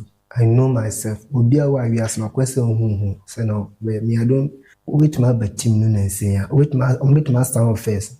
Later crowing bimbo. It doesn't matter that my bad late and I'm a bad new. I know that people expect a lot from me. But they make my kind of say I believe my me Jimmy Hoodie and then meaning they meet my I don't care what like my best is here and I feel I'm coming to fight for a position and I say maybe no problem about that. But all this that I will fight for my position. Team no names be quality Accra and I said the door now. How do you find the quality and I say the names are all Kotoko? How do you see their levels and players are how do you see their quality? Because meaning say why you more games. They are top class. I'm going to be good like Emmanuel Antwi, Abet Amwa, Peter Midu, and Samba One. So they are good players. Could be about Kotoko. Only they are so be any three of them now. Big players will be but OTA and a hard worker. What about Kotoko? That is what I can say. Obia when you upon signing, say a club Nami saw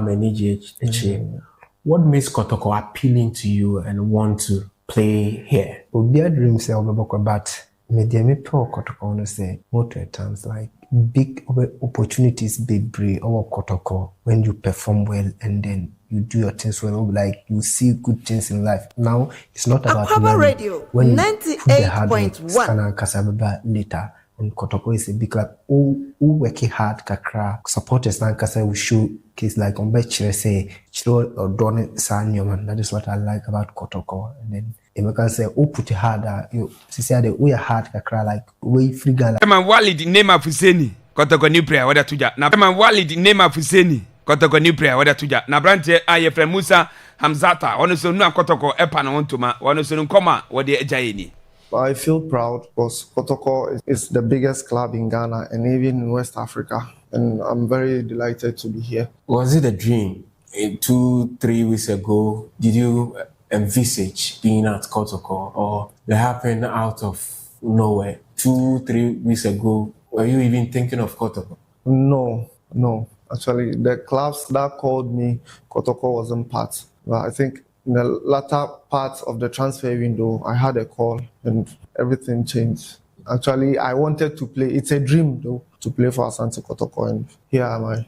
You play as a centre back, and looking at the names over there, you've had a chance of at least kicking the ball with them. How do you see the levels of the defense that is your area, your department, the names there. How do you see their qualities? There are top players in our league who have much experience. Looking at Ansu, Zakaria, and the others, they are experienced players. I think I had opportunities to go elsewhere where I was given the opportunity that I will be having much playing time. But I chose to come here because competition also helps a player develop. So I'm sure I can break through and play. In the history of Kotoko, there are notable names from goalkeeping. Robert Mensah, a host of others have followed. At the right back position, notably Aziz Ansah, Frank Amankwa stands out in terms of the litany of players we've had there. Centre back, Joseph Enrich will always be the name to come out in recent years. What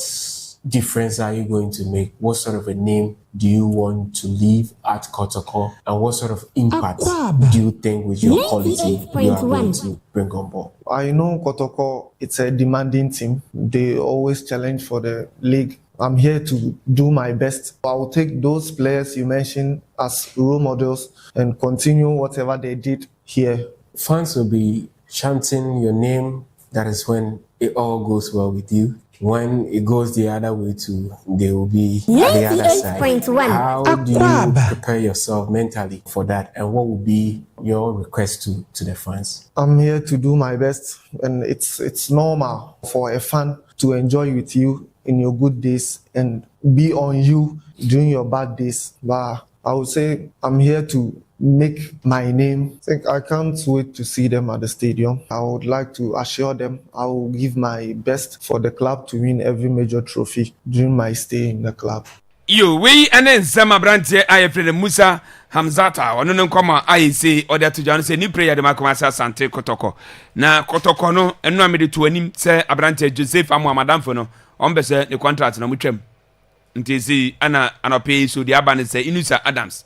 Ono susa na no ye na ise Kotoko san mo the aban say pen 4 years say on bese o mutwa mo contract him we and the free edon say amo an the 4 years and ise o san the Kotoko the free aban no na Abdul Karim has a folk midfielder so no midfielder no na zo kan obi what say obesere say omunya bre empama coach Didi Dramani what say nyoma coach ni kire omo no what say nyoma coach na hyehyɛ to no say coach ni wie bibia na say folk team no ometi coach na say amfa say one match ometimi a 5-6 what say nyoma no emodu na wo so sere won de wonya hasful player na mom o hasful supporter wo kasa as supporter fans renta coach lechi na mpere force nyabre empama coach no Abdul Karim me player emma hasful but rather me a supporter emma hasful because e ku no me support dada and sana me say the some time aso say me sa me de me some enti me can say ye nyina no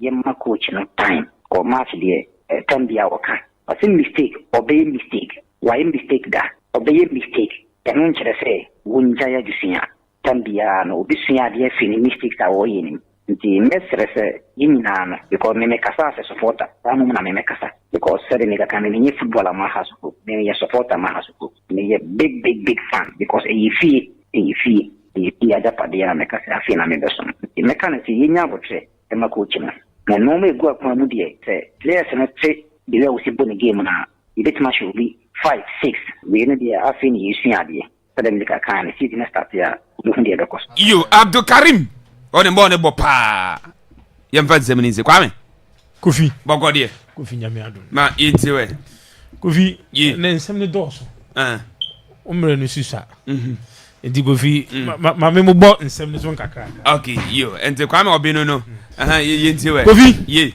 ma me nhye me nsem na sin free Black Stars lineup na ba no call up yes say call up you know sa call up ya na dey be wura World Cup qualifies and Kofi for the first time me hwe Black Stars call up na Kofi from midfield ABC attack any defense in Kofi me share the problem with this our call up the only problem I still am with Black Stars is Kofi see the weakest department on Black Stars is here the goalkeeping department nanya ne wo yi Benjamin Asalo that is Kofi say we share from the defense eba now share midfield now be share attacking you could see baby Black Stars no problem.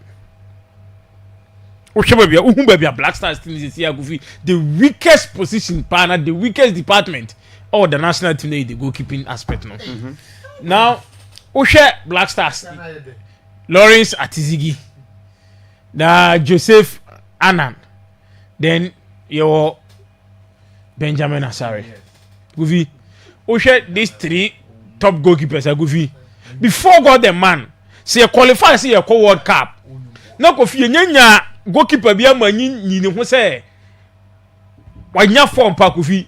Ye Black Stars dey ye need so say World Cup e bo akwadru achi Kofi entime mondru achi. Because Kofi every tournament bia as a team ko bia no Kofi position ba ko a a G team sin na so the goalkeeping department. And looking at our Black Stars no Kofi ye ni bi for now Kofi ye ni bi this when e dey here but we share and call up ni di now share defense now share midfielders now we share attack now who's the Black Stars your problem with the goalkeeping. Okay. And the idea we are gonna ni bia ma ni nya wadi hia go gradually ni Black Stars no baby for the past years no every weekend here ye tournament and a free game ni nyina the goalkeeping department ko fi na no ye ko half con hifo na ye free Mozambique ni no department be na ye free goalkeeping for so many years ye tournament players need to be performing to the sense baby do here competent goalkeepers o baby do crucial moment control mu de ni bi ya ko for Richard Oferman be ya ko for keeper ko fi team say way there eba dia ontimi save your mind no and then na atwa so aba besi ne Kofi mean no disrespect to goalkeepers ni bia but Kofi goalkeepers three way eba crucial moment say World Cup as none of them can save the nation. Okay, young guy looking at their form obia no obetumi save nation experience wise we have form guide any bibia Kofi these 3 goalkeepers obia no obetumi save nation so me we had call up about the Kofi from goalkeeping midfield attack ni bibia Kofi these are the players America now they are all on form. Oshe attack na Semenyo, Kamaldin, Joseph Pinto, Jerry Afriye, Jordan, then Christopher Babonsu, then Oshe Inaki Williams Agovi. These are the strikers on any day coach we have free. So me I have no problem with the attack. Okay, Elijah Usu, Mohamed Kudus, Osman, Ibrahim Osman, then Ibrahim Suleiman, Thomas Partey, Abdel Salis Kofi. Who can say ebia 1 or 2 na beka so man can go fi these are the current players because say do na they are on form various clubs no then we the defensive aspect no go fi obia ni wa betima can say these defenders obia no uniform. Oh, okay. They are all playing. The only problem I have goalkeeping go fi chiefs see Africa fi Africa no say kotoko any baby any question me the baba be kan kotoko issue no ho nti ho dem dey ato Africa no say kotoko ne baby no bi engine no Kofi me sane ba Kofi o can me for the technical teams no team the various clubs Kofi very important now football no atra sebi for we koto park so na we monsin Kofi atra sa eno hwe kodi dramani ade a ode asha se o house book na Kofi o kire bibi ko coach e ball e wi on kan jo say yeni kan fast dem anyame yes yeni kan fast dem anyame no de nyankopon asepa na Kofi what did you do money din kuma o ma hu the science and data ball no ohun se kotokofo no mo center backs ablo samba and is a career for say they are very good when it comes to long passes no so there so we should press them them pressure no munye mistakes ni enje ball no meaning so already kotokotim no or they buy into this game so we share the game planner or they buy into the kotoko game now everything shows na was transit as steady kotokotim no enim how obesi approach game no and the man otiminya sa 2-0 win so o she kodi dramani akofi meka say for the first time for so many years house folk assign the coach o hwe game na o ka tactical issues but Kofi o man nka wa say olusu game na omra press conference no no answer my tactical education no when house folk effort solution game and then no be supporters ni dan say yempe coach ba ko ni de ni bi o sha no abema technical na mi hu ye sha na no man assistant coach aba be post match no Kofi Dabi yempe ni sa say now my the technical aspect of the game the science and data ni de Kofi the same apply so lose game na come back na be the same explanation there ba ya ebia housework elusu and the supporter net wa ebia on for blame ni kwa ma coach no obo say problem na problem B and I say the opponent team no Kofi onu so hu house for quickness no onu so here then e use the winning game. So these are some of the things a person free some of the coaches in ho now Kofi Kotoko assign Walid Neymar and you see Kofi say coach Abdulkarim Zito Kotoko bought 25 matches. No Munji League now they should sack him. Are they? Yes. See coach Abdulkarim Zito. Se Kotoko bought 25 games. Ghana Premier League. Now Kotoko Nyanji League now. He doesn't deserve to coach Kumasi Asante Kotoko. They should sack him. Yes. Yes, Kofi. Me name player Ghana has a team. Me say Kotoko team Kofi bet much him too. And they are competing league, you know. Abuakem on it. With this Kotoko team. Kofi Upa yam share center backs no more sign. Na yen team ni ntumi enkase ye. Goalkeeper no Kamara or Aziz. On any day Aziz go team be best start. Yeah. Kamara on any day teams be best start me boa. The left back wa onko fa Bechem United. Yeah. Francis Akwa. O sa wo Patrick Asiedu. Yeah. Kofi one other player be so kan omo 3. Kofi Seibu Abubakar. Kofi with these 3 players Lord Patrick Asiedu any Bechem player ni Seibu Kofi team bia omo ko Ghana bia they will start omo ntra bench ke center backs wo Henry Ansu wo Ablo wo Zakaria Fuseni wo Samba Asia Hamzata Iso what's yanko for Hamzata abeka Kofi on any day some players who go premier teams that they will start omo ntra bench midfield team players na pro midfield that win midfield.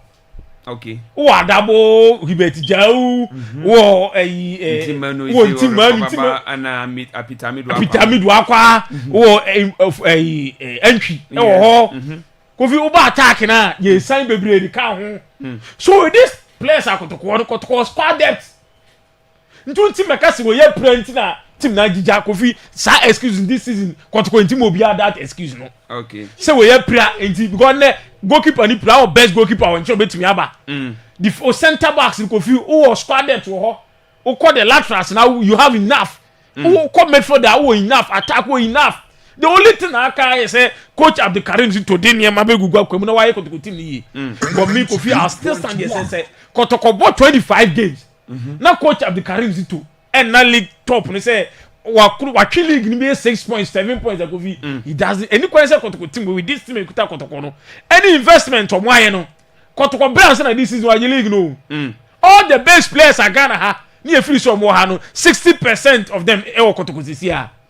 Okay. And now, Walid Neymar, what can say be say Baba Kotoko and he has come to stay Kofi and Okre.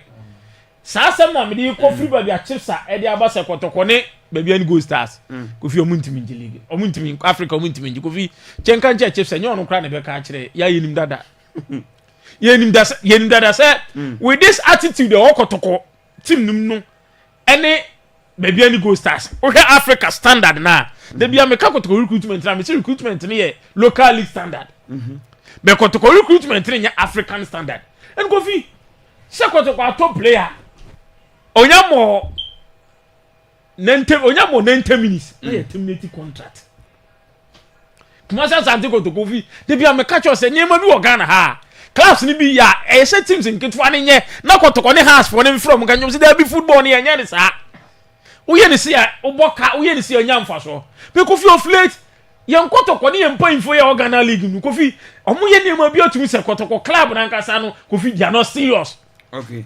Now what go sign Walid Neymar and not pay me checks Walid Neymar contract because we need shame say contract na was sign the salary 8,000 say na oye interview ade chi no nya contract o ba bia Kofi e so oko a big club like Marcia Asante Kotoko didn't you say Kotoko as a club Kofi truly sign an contract it dia meaning you have Marcia Asante Kotoko sign such a player.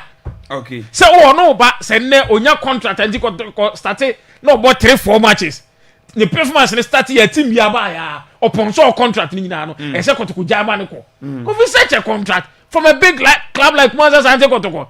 Now what go sign player guy ya nra ye try na him Johnson Kofi Ghana go 58 minutes for Marcia Asante Kotoko so nya de So Kofi when the train say my yes recruitment you go him some player na player no about dreams that coach am currently don't him no. Nti kwan be na e fa so assessment ben e na ye na tabakoto kwa e bo just for musin sign binum no omo ka kire say e players a omo na amanfo recommend omo a omo hwe omo aye sure say they are equally good and what na say hwe omo say they are equally good as players no so Kofi die na aba after all of a sudden yes the be akotoko sign every week be akotoko signing you say now the only thing akotoko to me say e so sign the players will be quite like Kofi player was signed 4 years. And make a team since Johnson is already 3 years ago.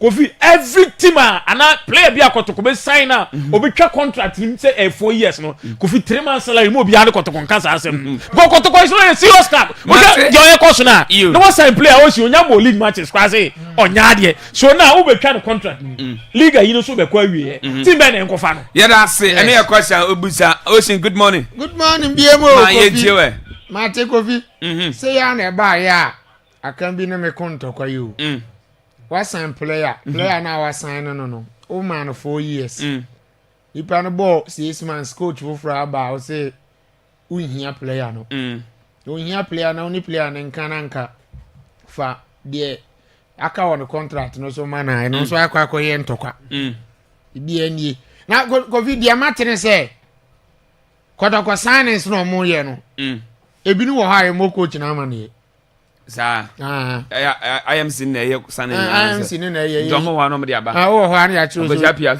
coach ya bra we o ba Kofi nyo no na gina dugout nyo na ye adwuma no na Kofi with the picture be am Richmond wo hu nipa de Richmond ata yeah that say it's your Port City that be onye keeper trainer wa kwa sign dem say goalkeeper trainer that be wa kwa sign dem Port City free Shasi adichi ya yan ko men jakwa na wati wona ngwe Kofi Richard ata Yokozuna o ya sem na ata Yokozuna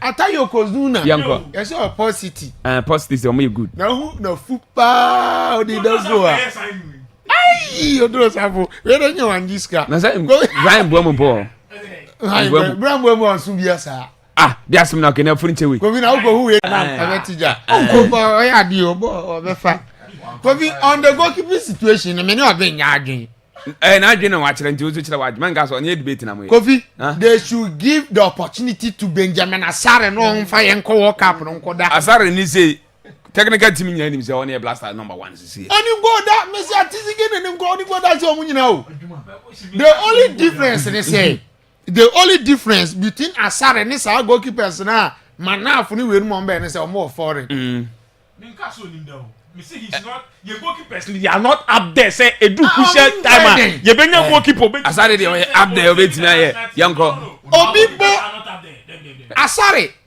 Ghana Premier League for the past 2 seasons in here were emerged as best goalkeeper 2 consecutive seasons and not just by statistics Kofi in every game my brand any when I want to call did go now or deserve it only go now just that system no was a coach in money seal to no onko e ball playing bi ani ya o ma tete de na bi odi o monsim bi mu na okay o monsim mai okay okodane koto ani onana de a na so bit na koto yen okay ndu de Kofi o monsim mai me dey I believe say it is hard to say be respect the players no okay foreigners no be bebre o ho a foreign no mu wo Manafi ya man opportunity Bakui atizigi ya man opportunities upon opportunities you know Mankasa Benjamin Asare me say all the 3 goalkeepers no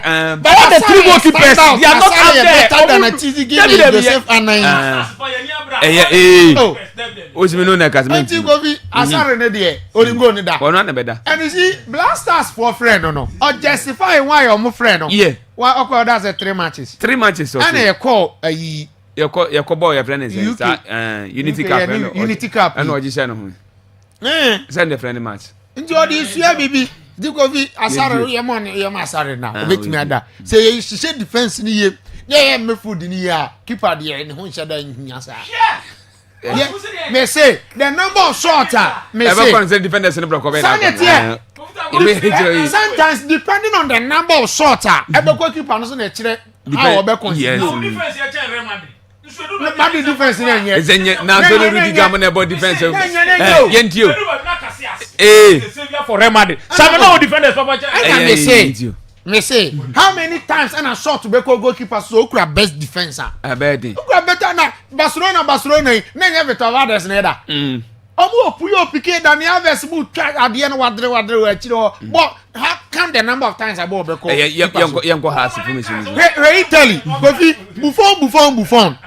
Other go on Italy defense man no money. You get a point. Yeah. Answer na bet me aka so we best goalkeeper no. Who defense and aside the defense no. You crucial saves. But the number of shots to keep the team. Sorry, then you crucial saves. Me say upon the defense nyina no. So when you goalkeeper bet me rely on. No, sorry, you rely on. Me say Black Stars we need 3 goalkeepers. We can't rely on. Sorry Benjamin. No better. Sorry Kofi, or better go no da. Mo why you good. Oh Black Stars number 1. Ah grade no go baby. Nimfie no. O di dia na kan obi. Okay, one point so go da. One problem at Black Stars and local Black Stars say the goalkeeping aspect no. Now Woka say mani monsim no. Then goalkeeper strain about no see build the ball no from a back. And one challenge power you can ask every player could one problem on munya say build the ball no from a tree. And they were boom. And I say for now you hear pragmatic approach. Sanity. Yanko has. Kofi. Yeah. I'm say Chiefs are no in the America. What the kind of introduction of Nkoma? Me person me be okay. Coach, I did Masawu did Dramani. Kofi also chile coaches in Binima there. It's too early for me to heap praise on him there. But the fact is that senior politics in House of Oka way. Or more than a coach or a teacher. Why you first so chile House of Oak for an idea and do I attempts I say or the science in data and then the football or the coaching no. It is sometimes other Premier League coaches no best from or no. No munda tete there no so can you. Now you game many of and say, oh coach, I mean in your own opinion, how did you assess the game? First of all, let's give glory to God. Football is about tactics. Me say, we be say, me say. Now, Kofi here. Before Kotoko game, no. This is the tactical structure and the tactical approach. Didi Dramani and the approach Kotoko. Inti Oyewe Karim Zito. And the Karim Zito and this way the etino. Yeah. Now, House of Oak starting 11 na ye Asare, Akwaaba fi Asibe, Muhammad Ali, Ranford Mensah, Abdul Karim, as lone DM, George Paku, upon Afrani, Hussein, Muhammad, Martin Kakari, and a Frank Duku, Abura. These are the starting 11. Now, Kofi, say Richmond the formation better so. Didi Dramani is 4-1-4-1 tactical flexibility. 4-1-4-1. Yes, her board no. When ya the orchira money on one tactical board na me say no na me wa kra na me kofa bai. Okay. I me the be chere ti. You know we are from Ade come. Hey, yes am money be problem. We am the be man car na mo de ko. Na go fi me ko na ka say my expose na. And say when wanya wasem.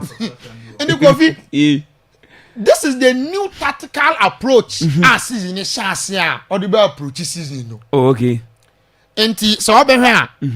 A 4-1-4-1 any formation at that tactical board no so. House of Folk with the ball almost one defensive midfielder. That is Abrante and Abdul Karim. On the ball no pa. Enti say basa Hussein any upon Afrani no oyisu omo double number 10 for me no. Yeah. No, the Oma Bejina Frank Abora Dukunachi. No, so George Parkuru ne Martin Kakari as the Rangers. Now, go with what shall they do? Hasea without the ball, on pressing in midfield. But be me no pressing, attack any defense. Did the man impress on the midfield? If you say, always no abranti afa no Abdul Karim no oye screener into o make sure say ni opponent ni overload fullbacks no okay and it's why by in this instance no or chance of folk players and say enti or two players na dio enti maybe we so baba player bi kra wa be gina say te teacher chira dey house so be gina board na ni maybe say what ya say and it's why good boni move e dey mama first one na so ansa na the way na ba boni ko the left side no abrantie na e friend Abdul Karim no okwa ko ball right back no say na be ya opponent no kotoko want me overload sa left back no Redmond for second one na to so if ball no ya na adwen say e ko different direction ah once o move free in position what try so ko skinny akoko ball right back now off the ball two number 10s no omo ebe achire omo ba midfield ho to make us of folk midfield no 3 man into off the ball omo the pressing 4-3-3 okay yes into say Hussein Muhammad any upon afra ne be kan Abdul Karim ne ho a then Abrantie friend Martin Kakari will join Frank Duku na Abrantie friend George Parku no aba drop here be achire aba be gina midfield say na be on binya 3 man shape in midfield enti always no ayana house of folk for almost central defenders no they are very smart and sensitive say players no omo ba be attack omo no omo nyusu man to man anka ba bia players ni gina na de anka otare ne pe but what your tactical board no so omo nyusu man to man and dey press omo yusu zonal pressing okay say we dey jaw kakra say occupy certain space bi na mo say we be run that kind of dia or say the man to man dey approach you you get the point and go we na the tactical structure okay coach Didi Dramani go yusu and next year so be yusu no mo wa ka so we ya no obe den obe yusu no enti o chira mo ade o chira mo ade pa mate and other coaches no hwe no mo nsua no science and data science o the drone crack o drone well somebody training ti players ni nyina no mo ye kokwasa bia no monitor o monitor players no mo attitude o mo de dey o mo de training ndi coach na wa ya de Africa no say me catch ro ha say ay kotoko ni Gold Stars omunya men ho na mo no omo ko no the first omo men ho ni nkire say omo form sanko so mbotom they should give us performance of hope okay say on betime ade nti e kan say Gold Stars to me ye brebre kwan making out of the group stages na kotoko nso to me duru ye fancy knockout stages then they build upon that next time next time no amasia better or more performance and na ebet make us kotokoje you but for to come out to say so person mo koso cap no o koso cap no say cap ni si wa na wa koso man yeah that's 0242 0202 08007 573003 FA president show be crying hello good morning yes sir yentio Amos you go finya mishram mame mo coach masu di the money abaso senior o si nyekiri je se o ye adwuma yenye wata na 70 ko ki ye be ko so bona baso onye shi team no Abdulkarim de ko vi are fantastic aya de yes yeah that's it good morning good morning good morning my guy it's you yo na kanda you sana neto na sabo mame bo has baba so ma ya de ba ko to ko no I play somewhere san I didn't try scan ebu mu na second so I'm with your friend. Clear the present termin contact the more discussing. That's it. You. Yeah, that's it. Good morning. Hello. Hello, copy. Yes, sir. Sir, yes, you. Yeah, simple bagani. I told you, so gonna pay my make sure. Never just copy. Commercial can take us upon the table. Yeah, good. Yeah, Tambi. Yeah, what you car. You will spend a you. Wala ka ko ko nya timbia no baby an munyi ye ba you that's it say kutu say bam oh yeah that has to coach ya pa onko sun coach yo okay then this year there you get Premier League no Nya ko Africa papa. Ela ko Africa papa. You. Ya se ko so mo nyere o mo. Okay. Mun kom ko bu yeni mate. You. Yeah, that's Sebam. Yeah, that's. Oh, why?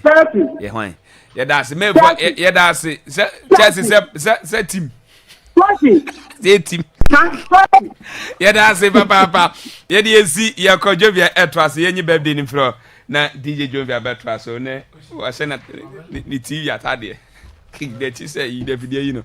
Okay, and then Kwame asset digital and then a birthday CEO no cover by and the asset happy birthday enko emfam ye senya go pa ho de na dia ma se wonum no count na mfie no ma bebre na enka wo mi wa dwunim na adwuma na iso bi no na obi bebre na ekante Kwame asset from Akwaaba radio screen nyina say yan so happy birthday Kwame do never do birthday. Happy birthday to you. Happy birthday to you. Happy birthday dear. Happy birthday to you. And the Kwame asset once again happy birthday enko emfama ye dey see Pastor Felix come Pastor good morning anopi woni about the form majimo don fete ye cham so far koyima good morning enko mamo ana anopi pa ana fi so Master Kujo yes Jovia's watch ya repair TV turn come tape you pen drive across the station good morning anopi ana fi director Kojo for boss good evening.